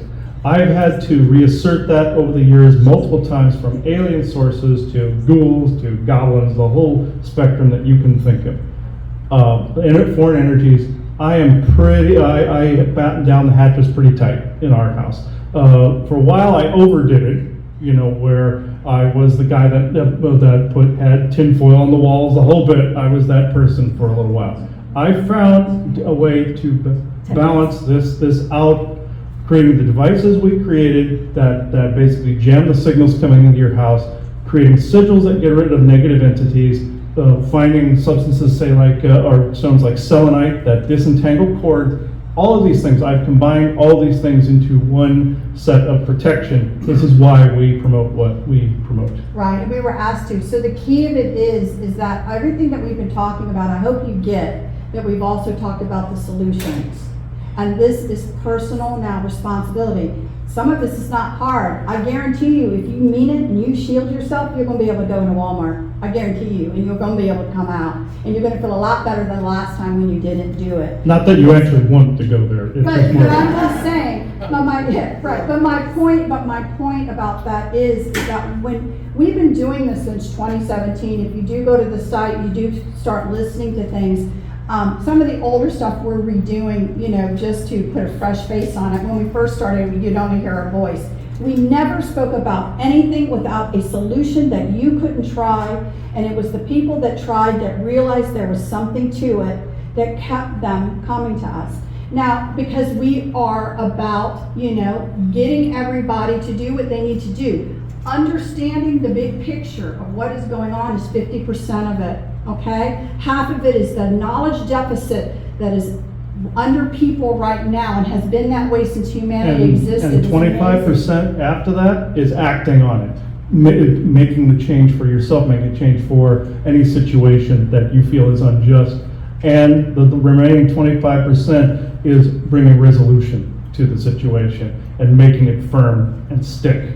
And we're complete optimists. We do believe that humanity is in the midst of learning, that they're in the 50% stage right now, trying to figure out what is going on, collecting that information. We try to provide you with the skills and some different things to try that you will prove to yourself there is something to what we're saying, so that then you can co-create what you do want to occur, right? Instead of co-creating for somebody else's agenda. It is not easy work. It sounds simple, but when you realize some of even the relationships, the friendships that are not good for you, when you dig out that discernment and you really look hard at it, most people have to make some changes in their lives. You need to let it go in peace. You are not to proselytize to someone else to tell them they need to be where you are. Everyone has a right in their life to grow and learn at their own pace. There will not be an instant poof moment where everybody's the same. It's not going to happen. It's not the way it works. They want you to believe that because they want you to keep waiting for that moment. Okay? It will not happen. Everyone has the right to grow and learn. You have different cultures and different phases of learning. Look at the Middle East. They're like Middle Ages, don't you think? They're not going to instantly poof into anything, and they're not going to disappear. What you have to understand is that you create the experience that you want, and you are dealing with multicultures on this planet. We are not meant to grow up to turn into looking like bald aliens, right? Because that's the genetic blueprint of one kind of race where everything has now gone away. All of the spice of life, all of the spice of cultures, right? They want that to occur. They want to erase even current history in the last 100, 200 years to get the next generations to forget about it so they can now dictate a history. The other thing I have to tell you to be aware of, okay, and this is a sad but true fact, is that they are in the midst of bringing forth an agenda that they have created that will provide a story and a history of space. The ones that are in charge are going to want to stay in charge. They want to keep this, to put it simply, is they want to denote or promote secret space program light, minusing all the atrocities that they've committed against people over the years in the secret space program. So don't let them do that. Do not let them do that. You have to understand, the victors write the history, the victors try to promote the next agenda. So what I'm saying is that you must discern. I'm one of those people, listen to everything. And then what calls you to listen to more, okay, listen to more. Drop what no longer serves you. But don't think there is going to be honest and open historical information given to you about what's out there, or about the agenda moving forward. They're Also, gonna it's do a just story. like with the moon base, for instance. They're saying, well, we're gonna build a base on the moon. Already did it. You have to basically see whatever they're talking about, they've already done it. So Right. it's, that's basically where it's at. So this is where you decide, am I gonna go along with that or am I not? But the last thing, because we really do want to open it, we'll be here tomorrow. If anyone has any questions, wants to talk with anything. Chris does do sessions. A lot of people do need some help and get themselves cleaned up. He certainly does that. We put our cards back there. There is a ton of information just for free. We really, because of the toes that we step on, trying to bring out some of this other information that isn't heard, the big picture. We've done that under subscription. We were told that that would be a safer place to do it right now, because if you try to put it way out there, we've already been canceled. We've already been canceled on video. We were trying to put together a page. We've already been canceled years ago with the statement back from the companies that this is the quote, we do not like anything that you do. That's literally what they said. That is what we were told, and we were kicked off, and it was nasty what they did.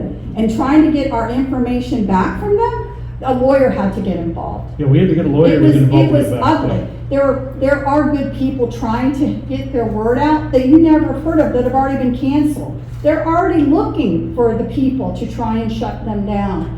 So please look at the website. Again, a lot of free information out there. We're really big, but we do not talk about things without a solution behind it. We are not here to scare people. We're here to inform you and to empower you and to make you understand that you are so much more, okay, than you ever can imagine. But you've not been instructed, and you're not going to be told.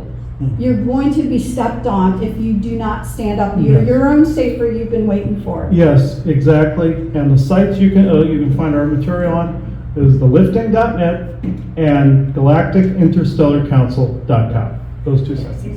Yeah. So if you haven't bought a raffle ticket, I encourage you to, because you may win a reading with this guy. No, really. He's amazing. I've been working with him for years. He's helped me tremendously. And I'm not saying that just because he's my community. He really is the real deal. Did you? Yeah.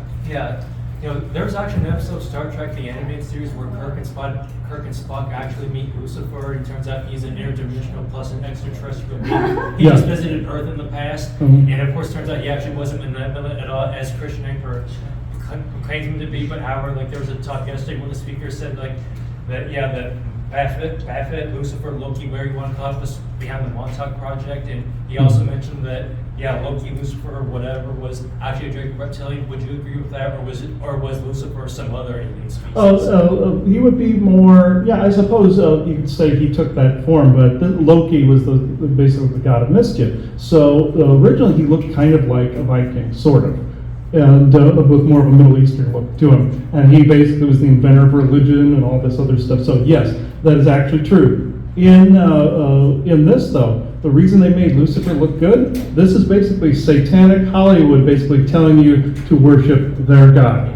That's essentially it right there. I know we're out of time, folks, so thank you. Thank you for listening. One quick question. Go Yeah. ahead. Okay, so you Sorry. had said Admiral Byrd got his ass kicked. Yeah. Now, so the interview that he did Yeah. in 1960 or 50, whatever, so that was fake?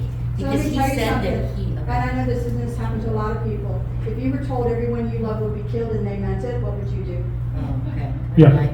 exactly. It really is like that. It really was like that. There were people that saw things in World War II, the men that came back and became alcoholics and had all these problems. They may have been involved in stuff, but basically they were told every person they loved would be killed. Yeah. And they meant it, and they did it. This is no joke. So I'm sorry to say that this happened to fine military people as well as others, that they were, threatened literally to participate in these storylines. Okay, I think this is a good place to take that. Thank you, everybody. Thank you.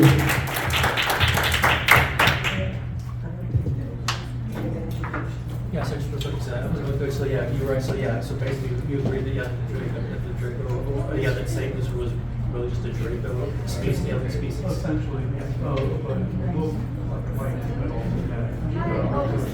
But in the end, you're still attracted. Oh! May I just say, guys, do you actually remember that episode? Or did you see it? Yeah, a long time ago. I saw the documentary. Oh, really? Yeah. Yeah, thank you for your help. Great, well, yeah, I just wanted to give you All right, I hope you enjoyed that lecture. It was actually very, very interesting. Again, sorry for the camera angle. Brian Singh's version for the 2024 Now Disclosure Now conference.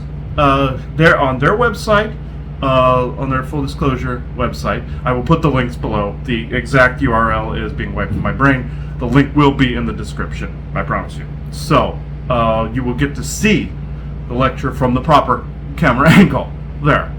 So, while we have been here at the Serrata, you know, I was out snorkeling. We even got shells that were like this, out in the water.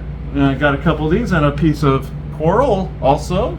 I don't see that readily accessible, but yeah, I will add a picture or something in there.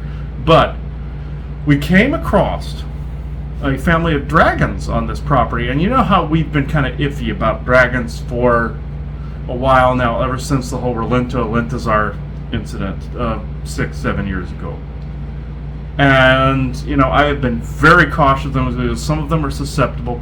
And I know there was a synchronicity. If you watch Sean Bond's presentation, who did an absolute wonderful job too, he talked about a dragon that there was a picture in his presentation. If you go to the full disclosure site there for this conference, you're going to eventually see his as well. And in that, he talked about a dragon that he made contact with, that he circled the picture and everything. This I thought was very interesting because this was a synchronicity. He said they're trying to hide. There's not many of them left. They get wounded. They get taken over. They get triggered. They, and we said that we saw some with AI, like that one we called Plutus that was in Granville. We saw this. Yeah, they can become corrupted. This is why also on the Galactic Interstellar Council Infinitum episode about the susceptibility of dragons, that's why I refused to channel them, because I was spooked at the time. If you go to galacticinterstellarcouncil.com, you can see that on one of the Infinitum episodes from when we vacationed before we had complete, autonomy with the GIC branding.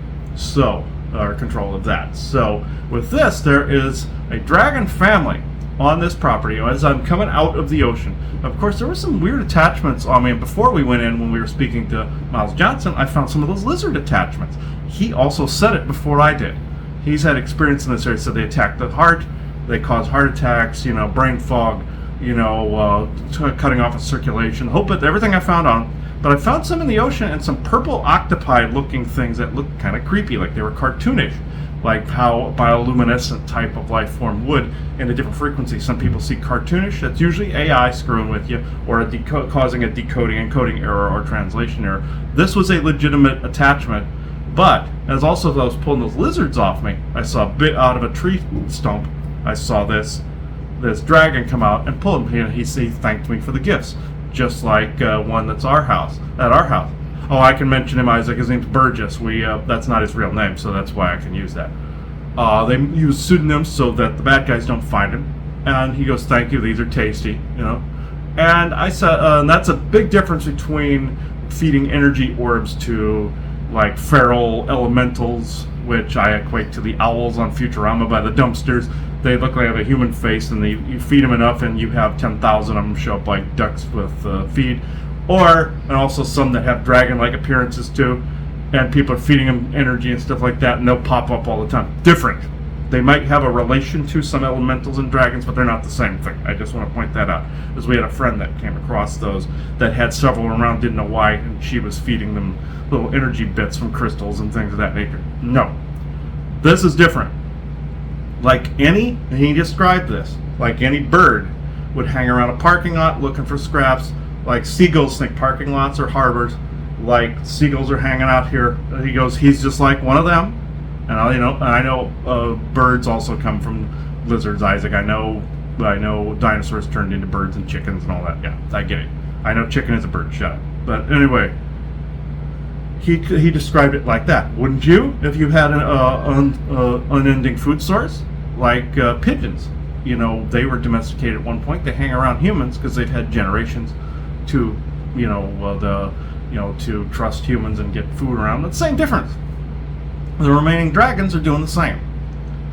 And they're hiding in places in plain sight. But the enemies don't bother them, they don't know they're there. And there's apparently a whole family of them here. There's even a purple dragon that reminded me of Lentazar, but thinner. This purple luminescence. And he himself, the other one is like a yellowy, kind of tan green, actually like the bark of one of the trees, but with a little green hue. And they didn't get their names, but there was this octopus thing that came off me. He goes, "Oh, good, another thing. This usually comes out from the deep oceans." "Oh, thank you." And I finally said, "Okay, are you willing to talk?" And he said, cautiously, "Yes, but grand limitation would be 20 minutes. So Joanna's going to have to keep watch on that channel time because of the eyes." And he said, "No offense to us." He did put a flash in my head. It was something that was very sad because we were thinking of Rolento and Lentazar, and I brought those names up. He said, and this goes back to the conversation in the lecture about what time frame are you talking to.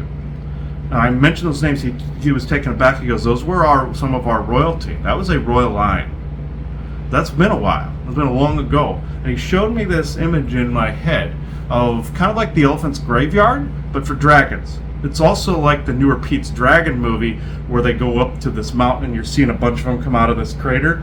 It was the version of that, but all bones. Like in Skyrim, where they were all dead and then they came back to life because Alduin's return brought them back, kind of thing, because it was a time displacement. It was a time displacement that they had to send Alduin ahead to prevent the apocalypse type of thing. This is kind of similar, where he was showing me all these bones.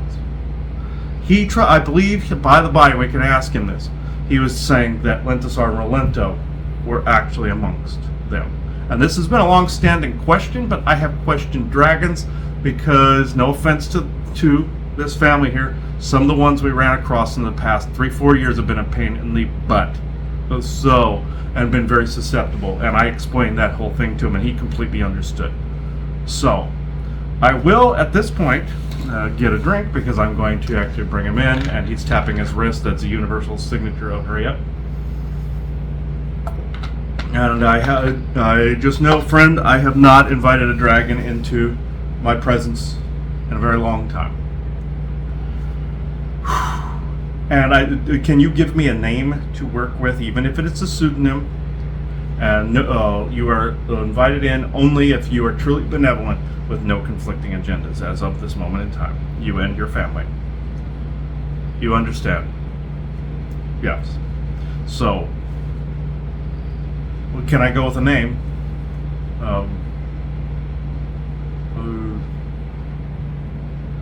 Really, you're gonna call yourself Bob? Really? Okay. Perfect. Because he floats in the ocean. Okay, yes, Isaac. No, that means he has no arms and no legs. I know the joke. That doesn't even work. Okay, let me see. Okay. Yes. Your energy is very intense, Bob. Oh. Yeah, big pressure right here. Wow. You have a very powerful energy signature. Yes, I know. Yes. Okay. Let's go. Let's do this. Oh, Andara crystal works great as a channel crystal. Got this from Stephanie Chambliss, also known as Marvel Bliss. She sells these, by the way. A few $100, worth it if you're into channeling. So, Andara, very rare, like my other one I had that had all the markings on it and was double terminated. This. So, yes, I'm making plugs, so, okay. Through this, if you don't mind, Bob. Okay.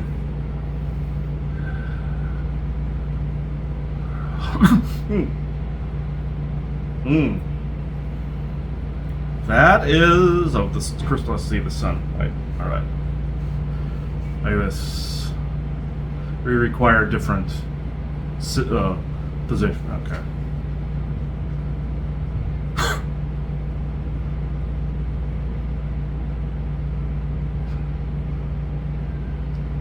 Forgive the abruptness of the energy signature. I am quite large, you would see me as the medieval fantasy style looking dragon. The royal lineages, there's two kinds of myself and what you would call Alentazar's type, where she had, yes, that, but a thinner physique. My wife is like her in her lineages. We're actually mixed. You also had the lineages of the Khazad-Thul, the cat and dog-like looking dragons of the royal lineages, and there are, like in your Chinese types, you had dragons that could shapeshift back and forth, and he is seeing in his mind also your Kublai Khan that could transmute back and forth, and he was also Quetzalcoatl and them. These are some of the Untumban lineages that could shapeshift, but we also passed some of that DNA to themselves. So you can say that there is a dragonborn, like in your Skyrim, that even though there was a mod put in that game, you could see where one would shift back and forth, like a werewolf, like a werecat, any of those types of cryptids. So, which we have seen plenty, aliens aplenty here. I've watched them all pass me by and think me a pet of the hotel. How could one be a pet to a lifeless building? Well, it's not lifeless. The people have given it life. And through that of the Tulpa, a will is formed in the life of a structure. Which, it's not lifeless. I know the being that exists here is listening, and I actually jest. But it also forms a different way, like your shining can soak it up from the land. Yes. So, with this, I state that what I showed to him was true. Your temporal conversations, from another fixed point in your own histories, that you saw that disaster take place upon the mountain. I regret that I cannot tell you where that burial ground is. That was the site of one of the last major fights with our people. We sided the Titans against the Olympians. This, I know in our lineage and our genetic memory. This was Enlil's doing. This was also other galactics that did not want our kind to propagate the Earth. I'm not saying dinosaur. We understand. When you have a brain the size of a walnut, it tends to make it difficult not to eat somebody. We get the dangers. We get what the original colonists 65 million years ago wanted to colonize. We do not blame, but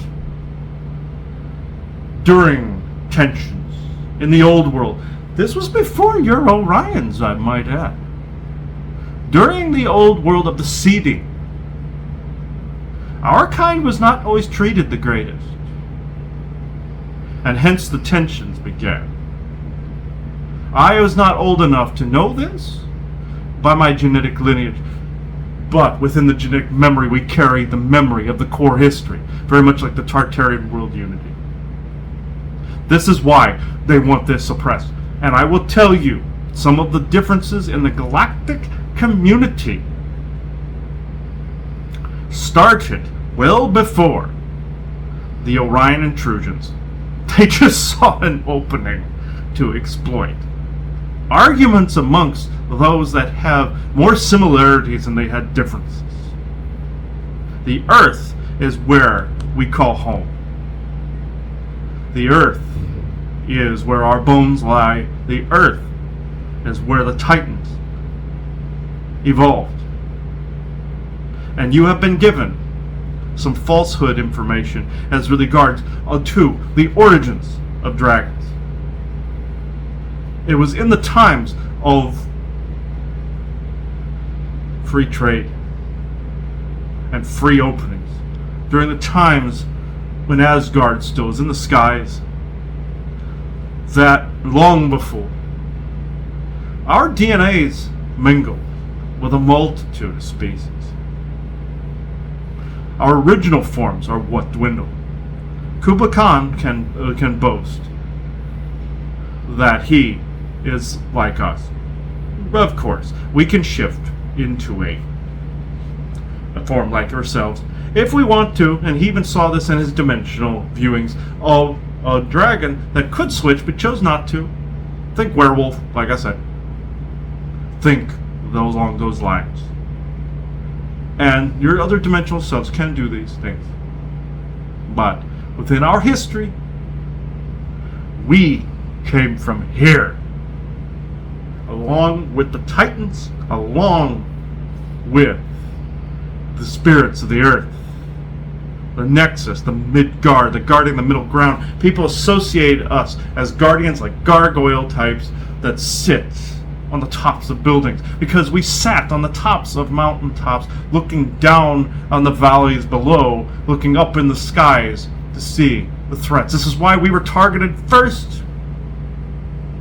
I may be wrong in my interpretation of that, based on a personal bias of our kind. But I'll be damned if I'm going to be the Bob that has no arms and no legs in the joke.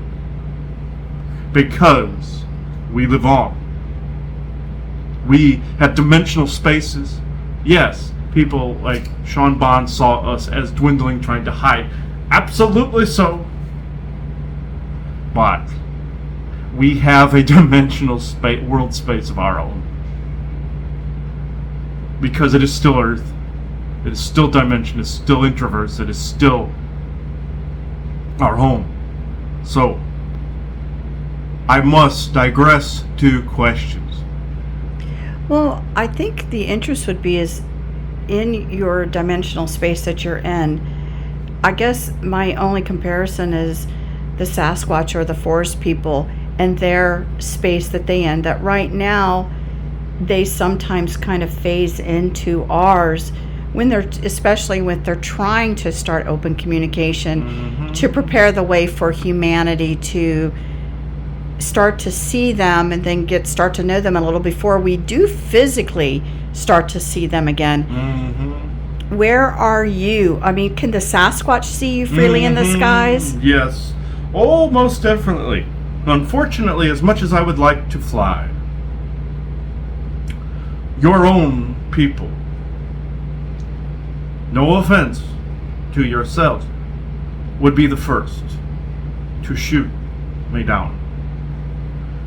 And it has been done so, even in your ancient antiquity, with the knights slaying the dragon. That is not always associated with the Draco, you see, and they've tried to marry us together like we're the same thing. As he likes to say, they stink of sulfur and cat piss, and I couldn't agree more.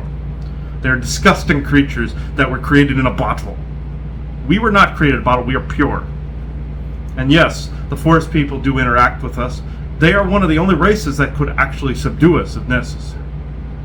Dogmen or Antiqua as well. There are other galactic races, of course, but they could physically subdue us with psionics. And some reptilians, like your Martian reptilians, could possibly do it. But I wouldn't touch Mars with a 10-foot pole, nor would I try, because it is gross. Too many Nazis, you see. But, and bugs, and spiders, and other creepy crawlies that have AI plugged into them, and we don't want them in our eyes. Just like you wouldn't, just like he didn't want that. Same difference. Through the eye, you see. They get into our eyes, and we can't ever, it's like having a parasite infestation. We fly the skies like we used to do in the old world. We are seen as the scourge, the one that needs to get the sword taken to us, just like in Dragonheart, as he mentioned, the Dennis Quaid, Sean Connery movie. I am the last dragon. Yes, that, I'm not the last, but that is actually a perfect rendition of a relationship forming. That alliance that used to be, just like your kind and the forest people. We all had unity at one point, until a few egocentric bastards decided to take too much land during the seeding and didn't realize they were fools in some cases, did not realize there was a species that already held sovereignty on this world, and on this planet, and in the skies above. We also eventually worked it out with them, or we wouldn't be talking about them. But in this case, is the Khazad-dûl homeworld a world or a planet? It is a world.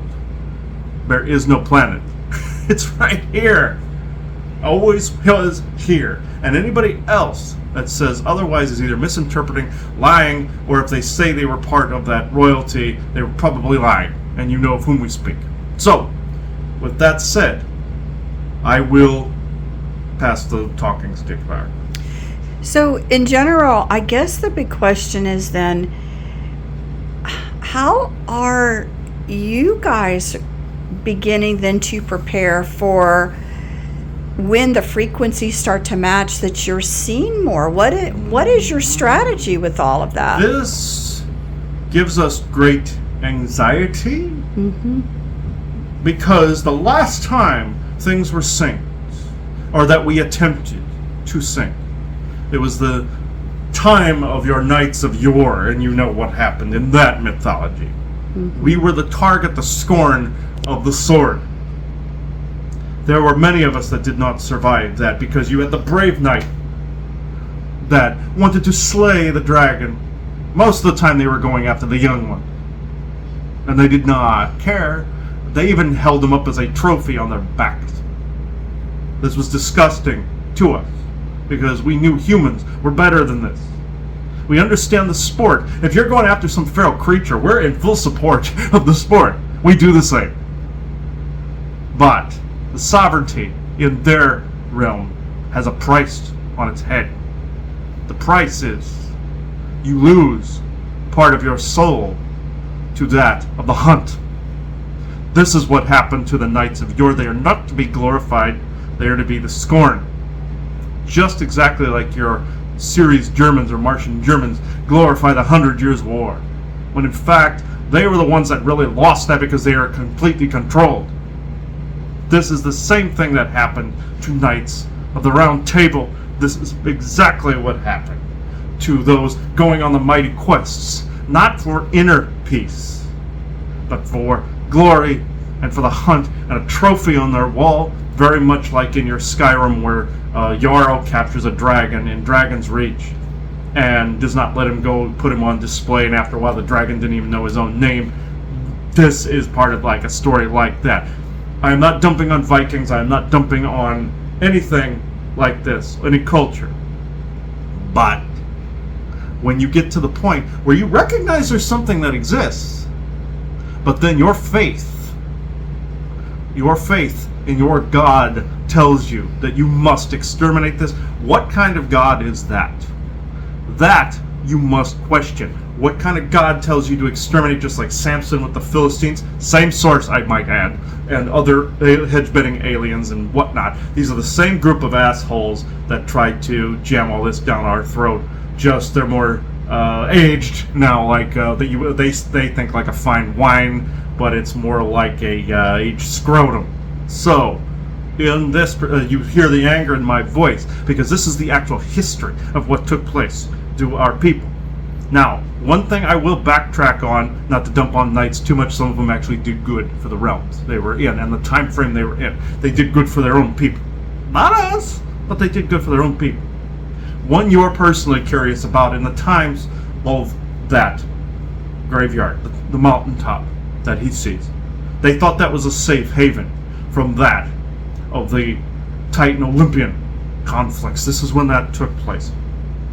Historical curiosity I see in both of you. So, when this began, and I am sorry to say I don't completely have nice things to say about Enki, Enlil, and Anu, or Odin, Poseidon, and Zeus. They are of the same family. They are loyal to a fault with each other. And I realize Enki is considered to be humanity's leading white knight. He did things then too that were less than stellar, but I will admit he got his head out of his butt after a while. I can honestly say that. I'm actually impressed. But during the time of the Olympian and Titan conflicts, he was still trying to help his brother get out of his conundrum. His father, Odin, did he wanted to conquer the 9 realms to save that which was temporally unsavable? Yes, of course. Like your Pike character in your Strange New Worlds wants to get out of, even though they have a martyrdom thing going on, that wants to get out of the wheelchair timeline, but then notices something happened worse if he didn't, because that crystal he was aligned with. It was the same kind of dynamic where Sears saw ahead to the Ragnarok, and he wanted to see if he could change the stars themselves. He wanted to see if the stars would align and bend to his will. This incited when he would not punish his adopted son. He crowned him Lord High Commander of the Earth. He can go into this in his conversation. We see at a future point. He may have a different take on this. Of course he will. He's a father figure. He and the others are just as guilty for the day those bones became bones. The Orions may have been the catalyst, and I am not disputing they are the catalyst for that history. They are those little scrotum heads that caused a lot of this. No absolute questions. You are responsible for your own actions. And this is not hatred, this is sadness. Because we know this is fixable. A trigger in him, knowing that he and the others did not want to die in the Ragnarok, eventually brought about another death. The royalty of our people is not gone. We have a few of that line. The 2 that you spoke to, were they from another time?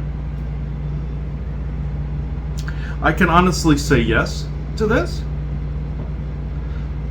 but you were also seeing not only what happened in the history in more of a flash flip book sort of type of vernacular, when the bright and proud lineage went to a corrupted, just like in your Atlantean times, I might add. And this did happen in 2 different time frames. Atlantis and much further back, because you're dealing with time travel and dimensional separation, and I don't need to go into the physics. This is why it confuses, because the AI component, again, Poseidon created the damn technology to begin with because he was influenced.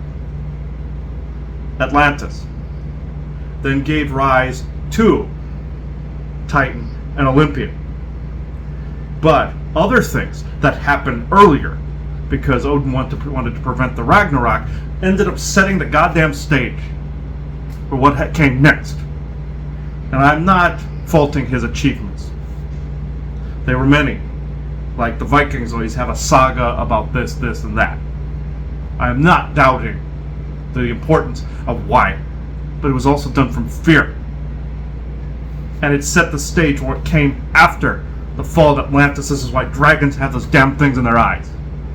And that graveyard I just showed, the whole sea of bones, that is the period in which your Relento and Lentazar were defeated.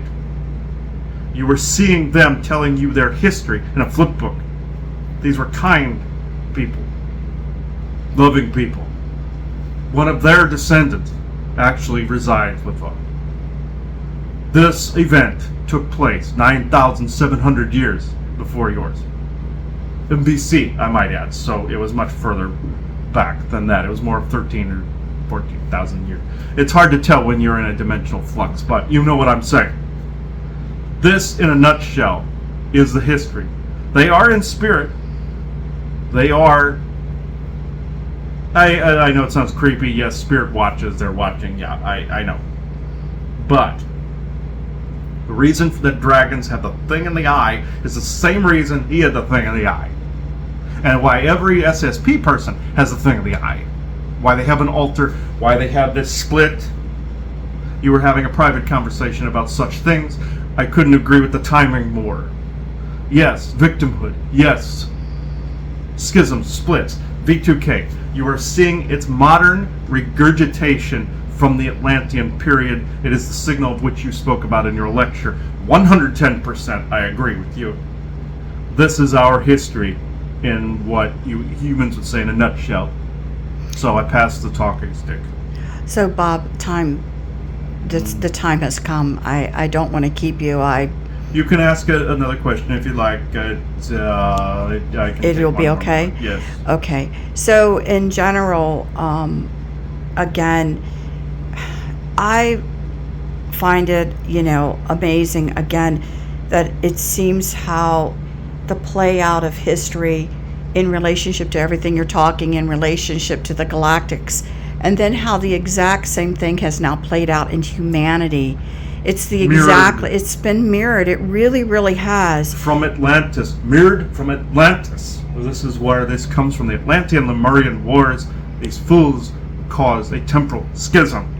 This is what's going on. Then would you agree? Because it seems to me that there's so many souls that have come back that were a part of that time, like to make amends, choose a different path, things like that. Be it Atlantis or where their survivors went, which was Egypt, that it just seems like there's so many souls that are here, and we always give the warning, don't romanticize those times. Never. You can't just bring in your romanticized energies. All the energies come back, and they weren't good. There was a great fall that happened at that time.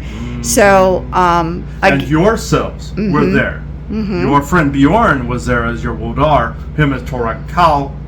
Yes, marching into battle to defeat and yeah, fine, okay. But it would have made things worse. The temporal schism was always supposed to eat that land alive. It was always supposed to swallow it. The people that created your SSP know the same consequences. No looping time and connecting to that signal will always have the same fate. This is why they tell you what you are seeing. This is why they give the way their playbook. They think that they can escape their own Ragnarok. This is what is currently on. I'm not trying to be dramatic. I'm not saying, oh, the cabal is going away. I'm not entering that crowd. Like what some have spoken about. What I'm saying, because you have to co-create that into existence. Which means you have to make them skip a few teeth in the cog a little bit. Always be a pain in the ass, as like Isaac said. I can agree with him on that. If they try to abduct you, act like a toddler. I agree with him, even though he kind of acts like a toddler. I'm just saying. Yes, we know you quite well, Mr. Jesterman, yes. We have you in our Akashic records, yes. So, not a bad thing. I'm just saying, adding humor, yes, great. But you must disrupt, like what the Angels Unaware rule, as he was saying, disrupt the ICC. Yes, disrupt their little time schism that they're playing with here. Deletion and reforming a timeline, timelines like your He Who Remains and Loki. Showing who started this nonsense and the meat puppets, as he likes to say, that continue with this war never stopped. From Atlantis to Nazi Germany to your, again, paperclip, your NASA, your Martian Germans, the whole bit. It is the same history. It's not a mirroring of history. It's mirroring, yes, but it is a continuation because this war never stopped. You say the last great Orion War. It's not great. I'm just they're saying that means large. I know. It never stopped. These fights, the Tuatha De Danann versus the Fomorian Wizard, all of these things never stopped once. There are no war between the Titans and the Olympians. As long as one remains that remembers the old hatreds and not the unity these wars continue. This is what I wanted to say. Well, thank you, Bob. And any last words at all before we close this out? Yes, we're appreciative of giving us a voice. We understand, family, I understand the trepidations because of what you thought was a trick. What you were seeing was pools in time, ripples in history. You were interacting with the souls of good people. You were seeing as if it had just happened because you yourselves were there then. Because it was undealt with, you were seeing it not as past but as present because everything is happening at once. If this makes sense.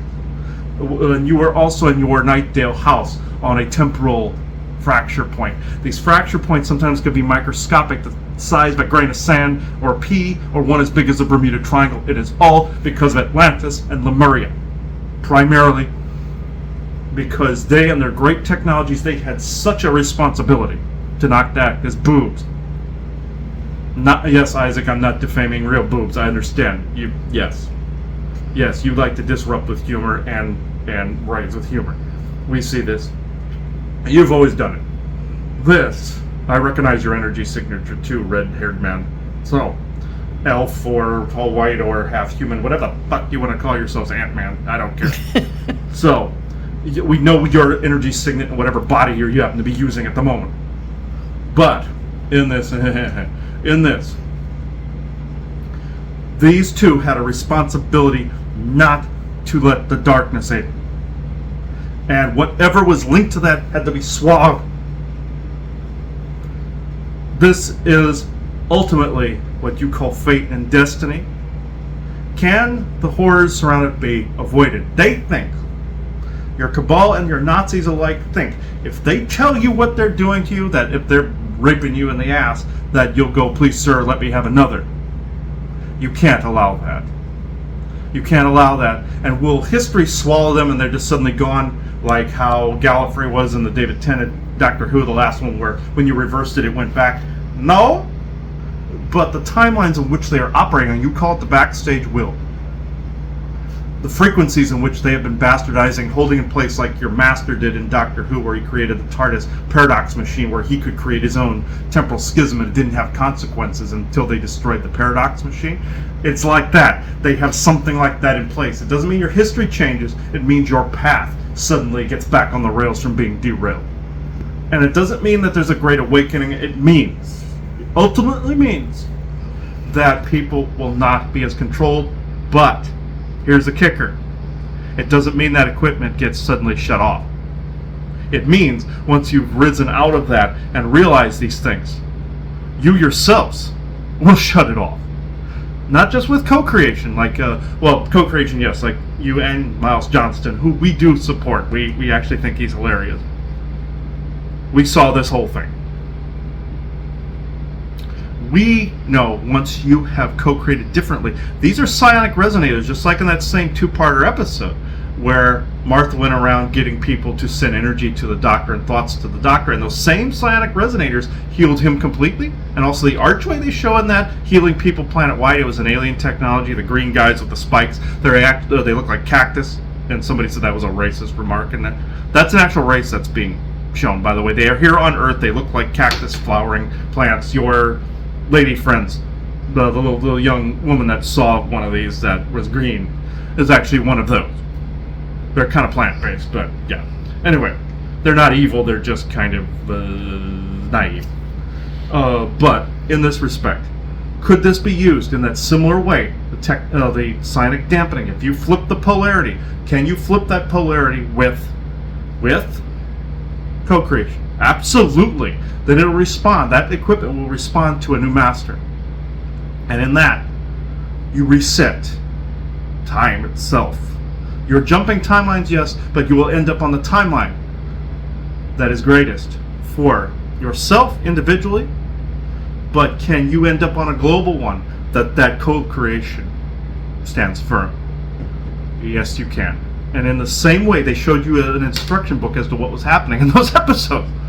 So he has it in his mind and in his library because he recognizes the disclosure. But I will end this here, but just know we are still here even after so many generations. After so much, that graveyard eventually will be open to the public. You will see our bones because you will have to see to remember us. In the respect, yes, so the dragon heads he makes are important just like the Sasquatch ones. Yes, because we can use them to speak to people in a safer respect, like the dolls your friend Susan makes of your no-knit Sherlock. Yes, to speak to people in these other interverse realms like your Travin, and he calls himself an elf, but yes, there's part tall white, part there's Tuathan and human, and that's a big mix.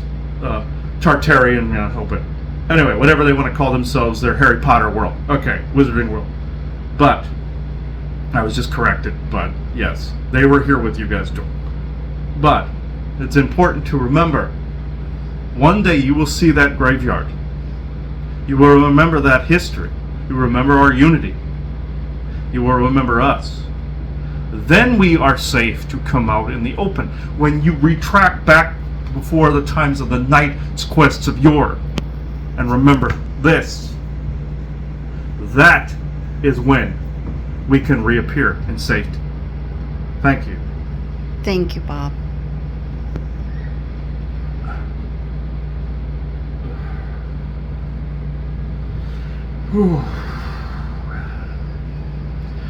There's actually no real love lost between the dragon people and some of the Asgardian. There's a schism there. They believe that there could have been more done by those they thought were on their side, which there's a schism there in any controlled situation. There is an anchoring towards those they've been controlled, they wouldn't say or do a certain thing, and then there's some that will misinterpret because they don't know, they aren't seeing the real person, there's no discernment. But this is how the Asgard. I will say this is part of galactic history.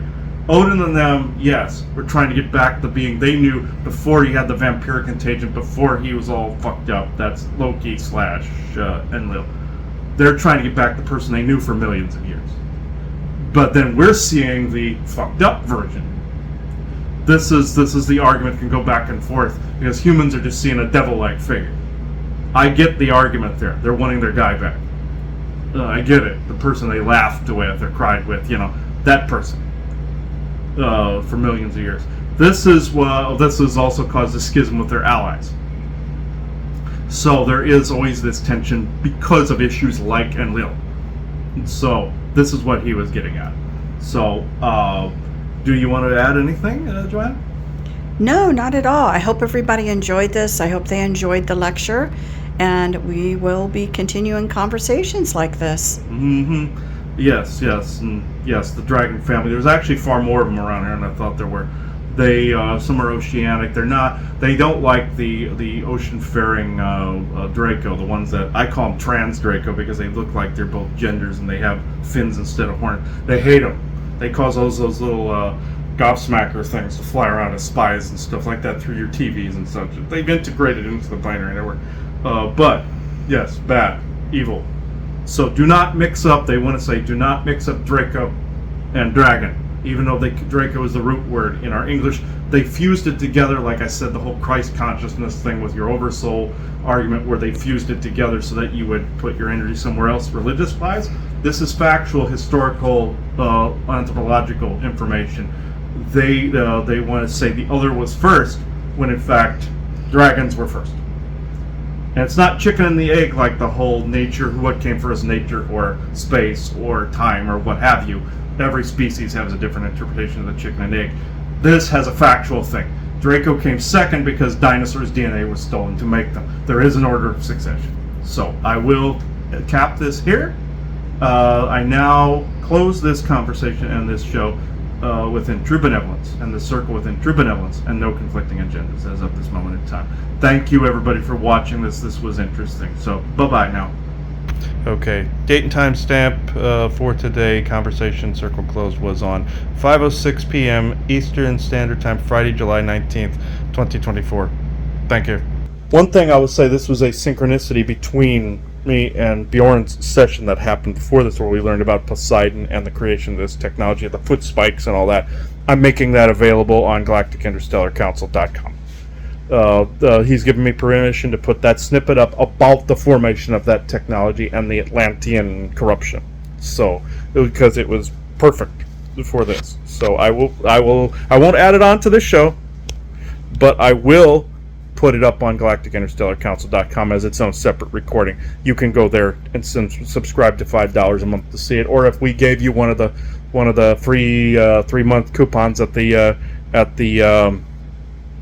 conference, go ahead and use this. In fact, I'm going to do this. I will put the QR code attached to this episode, but it does have an expiration date on it, folks. So I will add this since we gave it out.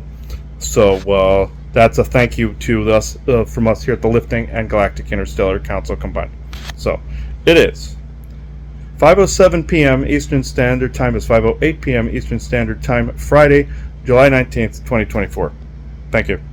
This Andara crystal here, perfect for channeling. Like I said before, the Lemurian crystals are bigger. Ironically, said Lemurian, and regular crystals even bigger, like that big cylindrical one I used to have. This one, Andara crystal, or if you can come across an equally sized or slightly smaller quasi crystal will work. Even Sean Bond told me about this, about also not only doing the entity trapping thing. If you come across, some gnarly thing you have to do that whole ceremony for, with the crystal and the bowl and the spikes and the iron spikes, and you can go on our episode about curse magic and all that other stuff for the lifting to get that information. But with this, it just follows the same rules. Sean and I were discussing this one time on a recording, whereas essentially the stone, the better you get at doing that, the stone could be the size of a pocket stone after a while. But in crystal form, Andara is stronger than Lemurian crystal, which is slightly bigger. You've seen that one I used. And then the bigger one was a regular crystal before that. Andara is better for channeling. And quasi, I would assume Odin said all you need is one for a tower buster. Teeny one, and it would amplify and protect a home with one little piece. Can't find quasi at the moment. But that would be even better. And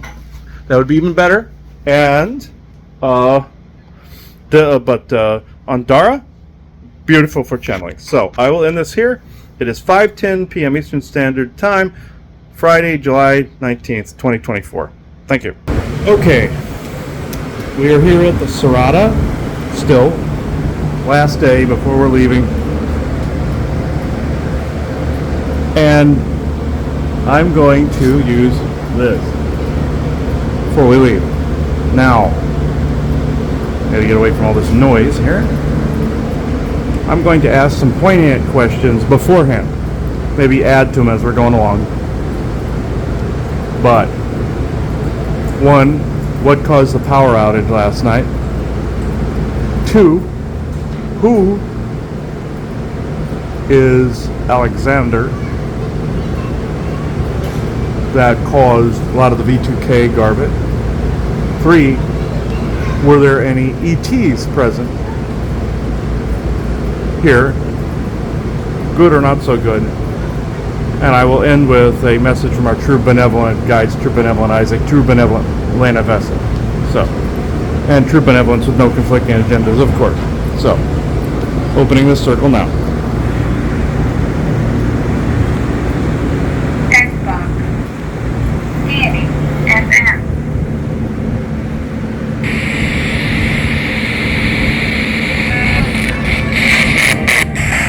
Just a minute. Area vision. Yeah.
heard get ice cream.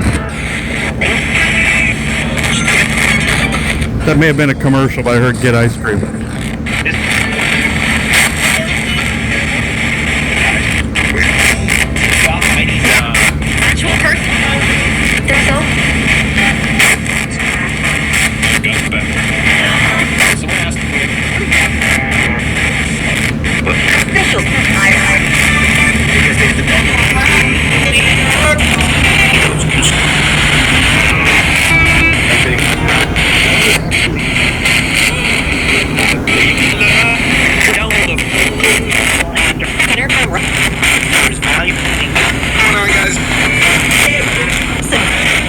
What's going on, guys? Who is that?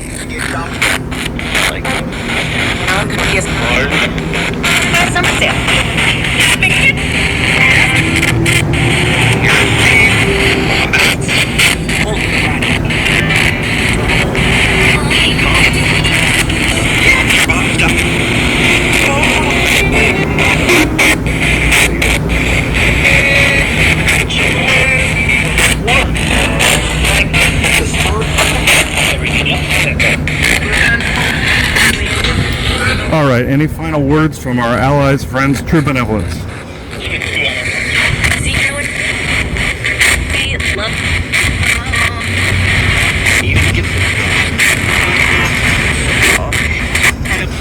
All right, thank you. I heard you're welcome, so. Okay, we're going to end this, close this circle for this ghost box session as of this moment in time, asking that all negative energies incurred by this be audited by True Benevolent Source Creator, True Benevolent Earth Mother, and the True Benevolent Verses, whereas codes are audited and deleted where appropriate, made across time and space where appropriate. It is forever so in all moments, all sessions, and expressions. Okay, closing Ghost Box Circle. It is 8:49 a.m. Eastern Standard Time, Saturday, July 20th, 2024. Thank you. I'm doing this before it gets wiped out of my head. I wrote it down, or I typed it out on notes, but there was a number synchronicity, and I don't always go for those because simply, you don't know which. Sometimes you have to really discern which side is creating the different synchronicities, like with music and numbers and clocks and all this other stuff. Sometimes it's personal, sometimes it's not. Messages for one or messages for all. In this instance, that is very loud. But in this instance, that's rain, by the way. In this instance, it's, I thought during the night before the blackout at the Serrata, I had somebody mess with my eye. The number is, though, pointed towards more voice of God technology. And that pointed more towards V2K harassment. Like some incidences that were happening there. I won't mention the personal incidences, but I'm just saying there were signs pointing to this.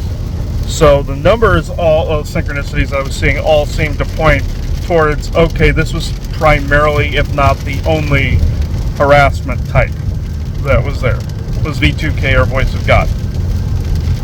So, yeah, I thought somebody had injected something in my eye. I got like this weird blur going down my eye. And I'm thinking primarily this is Havana syndrome remnants and a lot of the grip that was in my eye from both the shingles and the nanos. But time will tell. But this is, I'll put an image up of the number synchronicity. It was too long to actually say here, but I'd speculated injection in the eye. That would have had something else here. So it looks primarily that it's V2K. So you got to be careful what it's pumping into your head. And I've been in a daze since we left the Serrata, but fine now-ish, but the eye is still blurred. So these are symptoms of that other thing, so I'm just speculating. Intuition's telling me that it's mostly mental, but this is just an update there. This attaches also to the Agent Smith conversation, but it was also some of the things that were going on before, during, and after the conference. So, conference is great, wonderful, all of that, camaraderie great, everything great. But of course, the bad guys have to poke with a stick. So this is the stick. So that's that they poke with, primarily. Physical encounters didn't really have any. with them. I was told this morning, and I didn't say this to Joanna, but Isaac, Elaine, and Vess and them said it was going to be fine later on, meaning, when they say that, meaning that something that I don't like has occurred, and I will be pissed about. So, this, of course, my eye getting fucked with, yeah, I'm pissed about, and I'm disoriented from that. Obviously, there's something physically up there, so I gotta get it checked, but at the same time, yeah, I think it's primarily all this other garbage. So that began the process. So, like before.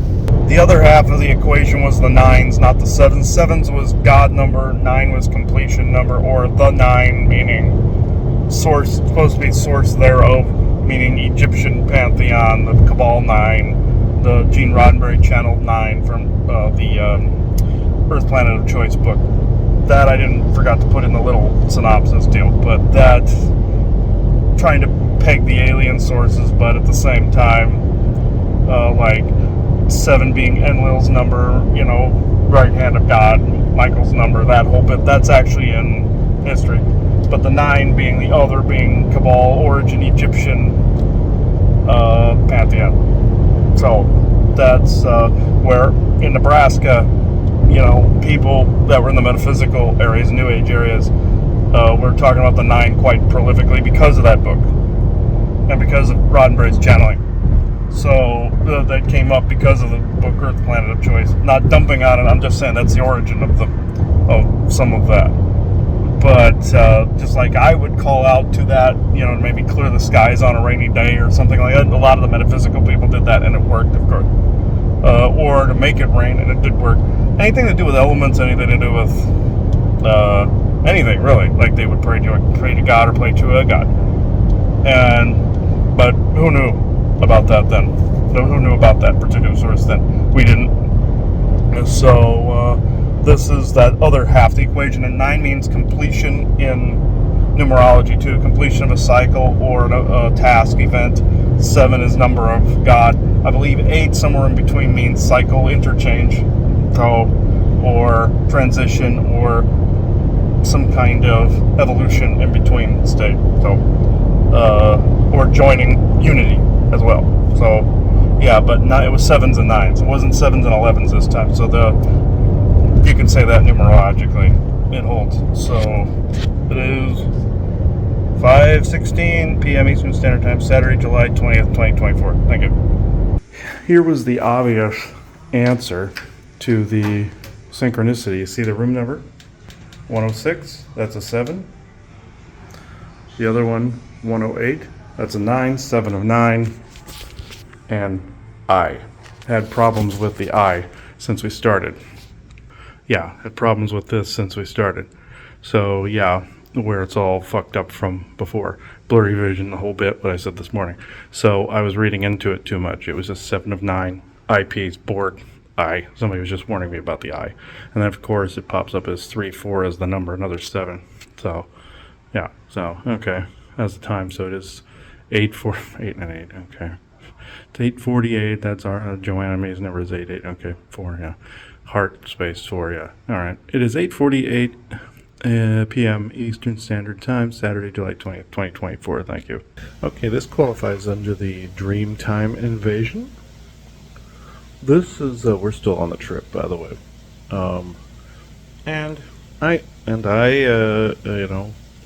In the dream, me and Joanna were in an old cottage, like an old English cottage, really old, or Irish, and this was more English, had the old wood, old glass, everything, following this entity around into an area where it was an old bedroom of some kind, like you'd expect, haunted place of some sort.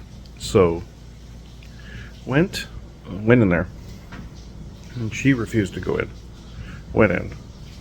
I went in, and all of a sudden I'm seeing it's lit up. All of a sudden the environment shifts like a matrix, and there's these 2 broadcasters like selling tickets to something. Oh, we can sell this or do that. Typical small talk. Actually that, and they started small talking. After the ticket sale thing. After I said no, I'm not interested. It was like an ad, essentially, and I found out Isaac put these distractions in place for a reason. And all of a sudden the room darkened when I know the entity took control of the whole situation. I'd been talking to it beforehand, and it was all sputtered out and everything. And Isaac apparently had already analyzed this entity and noticed how powerful it was. And all of a sudden the room's dark, and it's just a bed. You can see sunlight coming in through, like, outside. And I remember telling Joanna beforehand the graveyard needed to be cleared. I don't know where that came from, but I went in, when I went into the room, distraction, and then entity, female entity sitting on the bed, said, "Oh, now that we can be alone," knowing full well before there was somebody there all before, and that was Isaac, and I'll tell you why. Because all of a sudden this computer code pops up, kind of like when you're playing Assassin's Creed Valhalla, and it shows how strong the enemy is, and it has a little skull in front of it, and it says like level 380 or 260 or 120 or 140 or something like that, and it shows either white, green, or red, depending on whether it's neutral or you can beat it or not. It was like that with The Witcher as well. The Witcher 3 Game of the Year edition Wild Hunt. It was the same scale.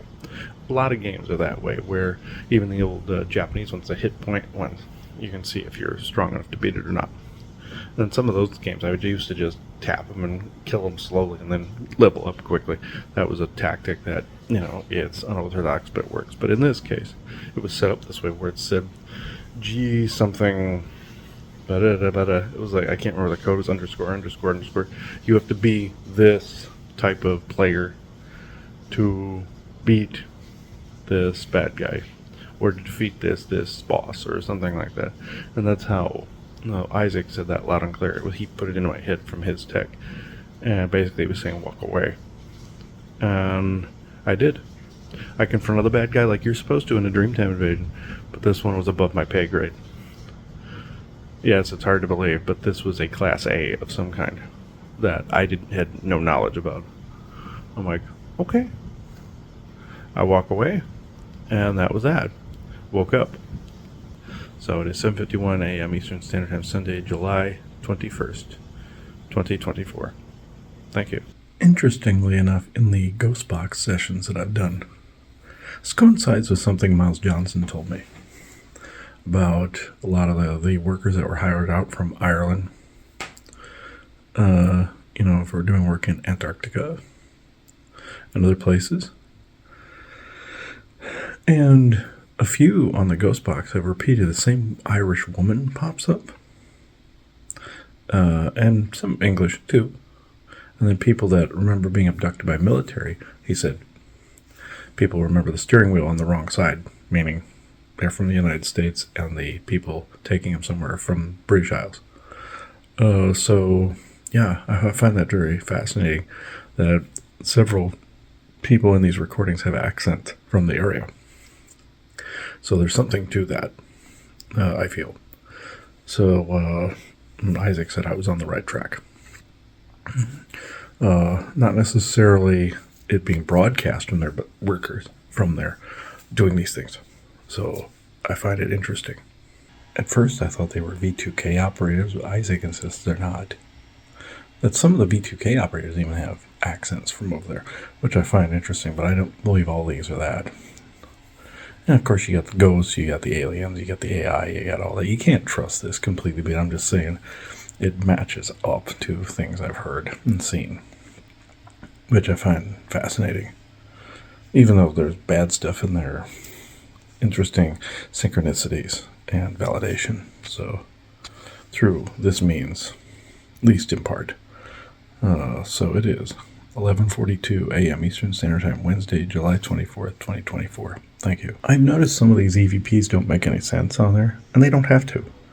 They might make sense to someone, a revalidation to someone that sees this in the future at some point that stayed at the Serrata. It could be an echo, could be a ghost, could be somebody was discussing something like when he calls, don't forget mom's documents. That doesn't apply to us. It doesn't seem to. At least not right now. Could be something ahead of time for us, or it could be bullshit. So if it makes sense to someone, please put it in the comments below. But just know that it's not there's a messages for one or messages for all type of concept out there. If it has to be more to the individual or the family versus, oh, this could apply to anybody. No, I'm looking for a specific answer here, not a flighty one. I don't mean to be insulting, but messages for one or messages for all. Remember that conversation we had? Not all messages are for everybody. This is one of those. I can feel that in my bones. So that's what I'm looking for. Not a bunch of, oh, this applies to me, this applies to me, this applies to me. No, very specifically. Someone that probably stayed at the Serrata or surrounding area around there in St. Pete's that could apply to. And on the floor, we were on the 4th floor, I believe. And I was like room 14, I think 12. I'll have to fact check that one. See, there's always validation out there for somebody. That's the point I wanted to make. Just like I was reading somebody, this person wanted validation for that it was their father they were talking to. And I said something about wrapping an arm in something. The person started bawling. I had no idea what I was hearing. I just passed the message on. That was proof that was that person. Granted, V2K operators know that, but you know the feeling when it's the legitimate article. Just like somebody else carried the driver's license of their son that passed. He came through and said, "Why?" Before the person ever said it, "Why are you carrying my driver's license around?" And she's like, mother's like, "Oh my God." And the person I was reading's brother had passed, and then her mother was there. So, yeah. You don't know what's validation for somebody. But the thing of it is, sometimes the dark side gives false validations, false synchronicities, so you get hooked into what's known as EVP addiction, too. These devices are good at that. EVP recorder or ghost box. And then it just brings through demons lying to you after a while. That's why the thing gets corrupted after a while. That's why I ditch them, because it gets attachments. It takes a long time for that to happen and a lot of use, but it happens after a while. Like the one we had to destroy and give a Viking funeral in Nightdale, the one we did the recording of the fire pit.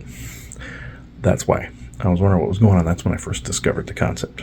So, it is 1 p.m. Eastern Standard Time, Wednesday, July 24th, 2024. Thank you. Oh, at the end of that EVP, when you hear them saying, just leave it to us, hi pussy dude, that whole bit.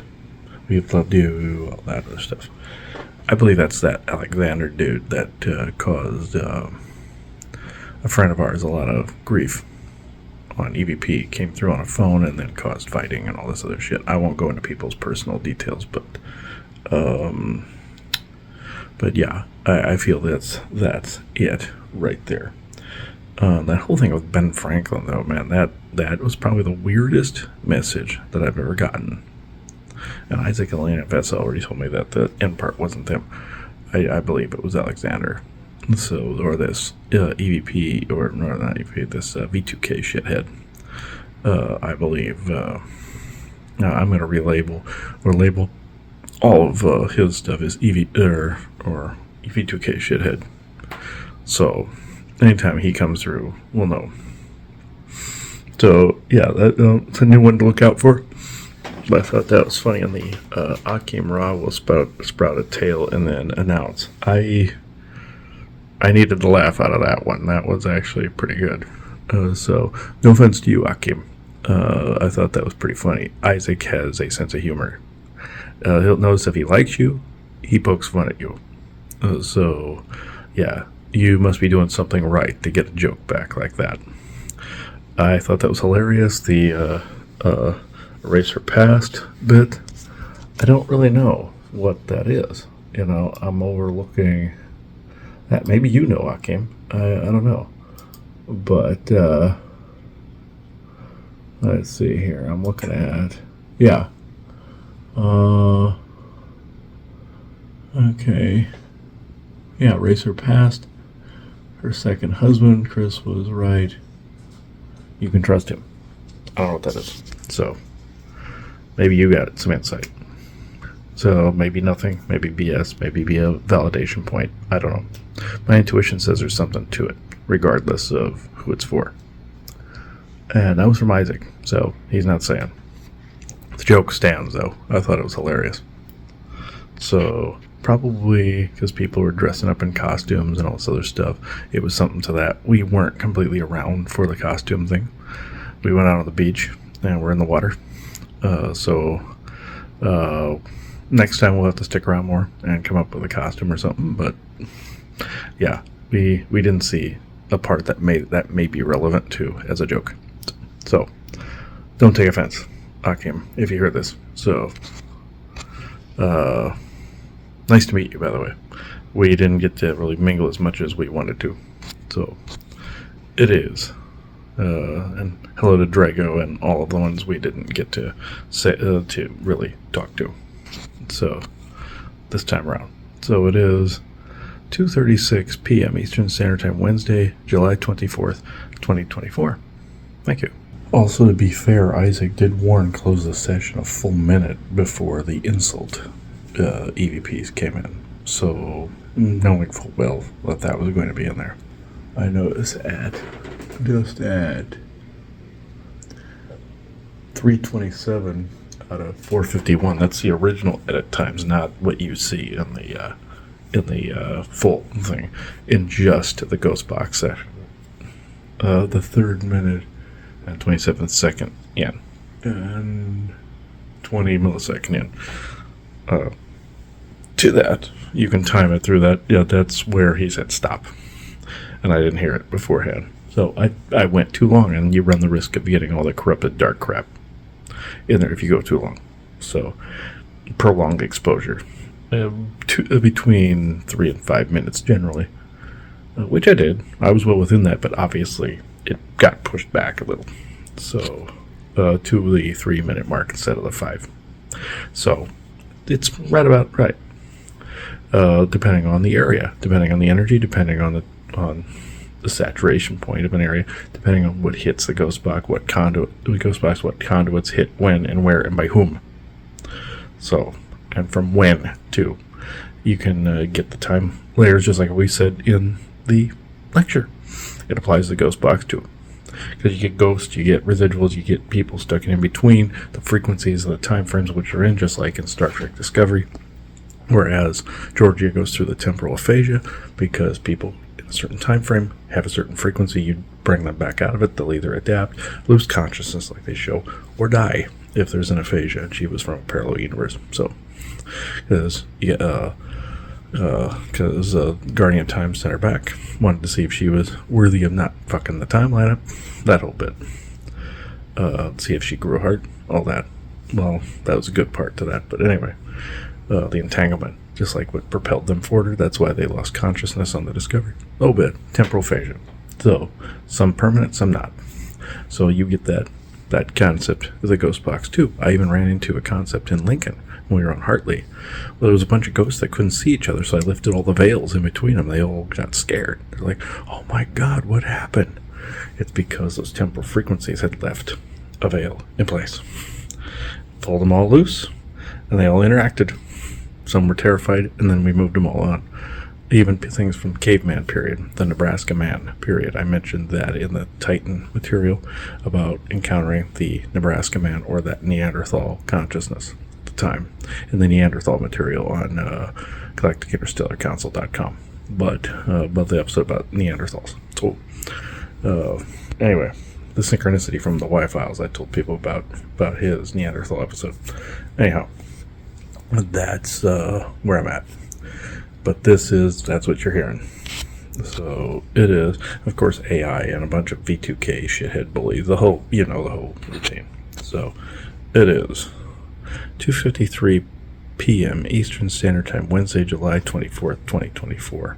Thank you. Okay, I think that Hispanic voice that always appears on the ghost box that did creepy kids and all that on Conspiracy Sector, Saging of America.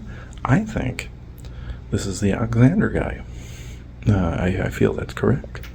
Because he was very threatening in the new stuff. Saying he hated me and all this other stuff. I think that's him. And to say that he was worth $15 million, that shows somebody has some money. That's the Irish lady says that. She appears on all of them too. And in the basically saying he has money to do this and enjoys doing this, basically is the connotation.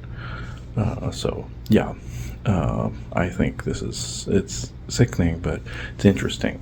It keeps going on. So we'll see what happens here when I analyze more. So that's what I got out of it anyway. The guy had money backing. Which means this Alexander guy, if he's been tracking for years, which means he's been a gang stalker. So basically, not a handler per se. This is more of a gang stalker V2K shithead. So this is all, I guess, the mystery as to who that guy was, and it ended at the Serrata. So we'll see what happened. So it is 4:06 p.m. Eastern Standard Time, Wednesday, July 24th, 2024. Thank you. The reason we got concerned for the dragons is because, they were hiding. Also, the fact that when we were on Thumb Butte and brought in Lyrans and Sasquatch, of course, the Cabal was up there. Famously, remember when we showed on our Patreon those big trucks that could have held a Lyran or a Sasquatch person or a Dogman? That's what we were concerned about. The Lyrans, some Lyrans got hurt up there. We did channelings up there. I had the room pretty secure, but I don't think it was just over that, but that was our concern for the dragons, Bob and them and his family. So yeah, I don't think they got hurt. I don't believe so, and I don't feel that they did. No. So, but that's what we were concerned about. So it is 5:58 p.m. Eastern Standard Time, Sunday, July 21st, 2024. Thank you.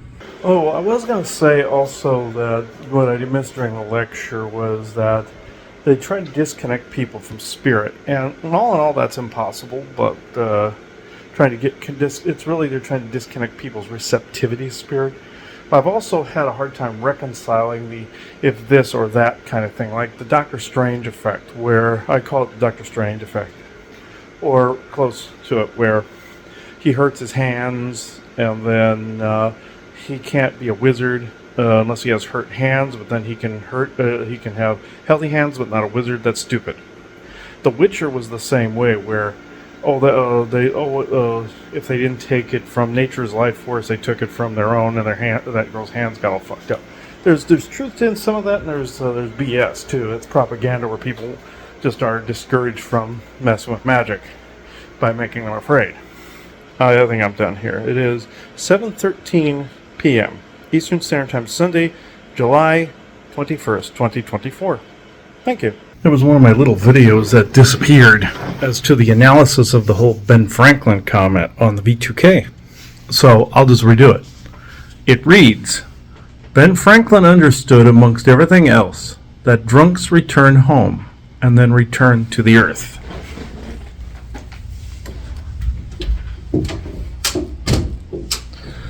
This actually means I'm being poked at by being called drunk, feeling all of that, from all of the crap that happened, the Phantom Syndrome, the eye, all of it, all the shingles, all of it.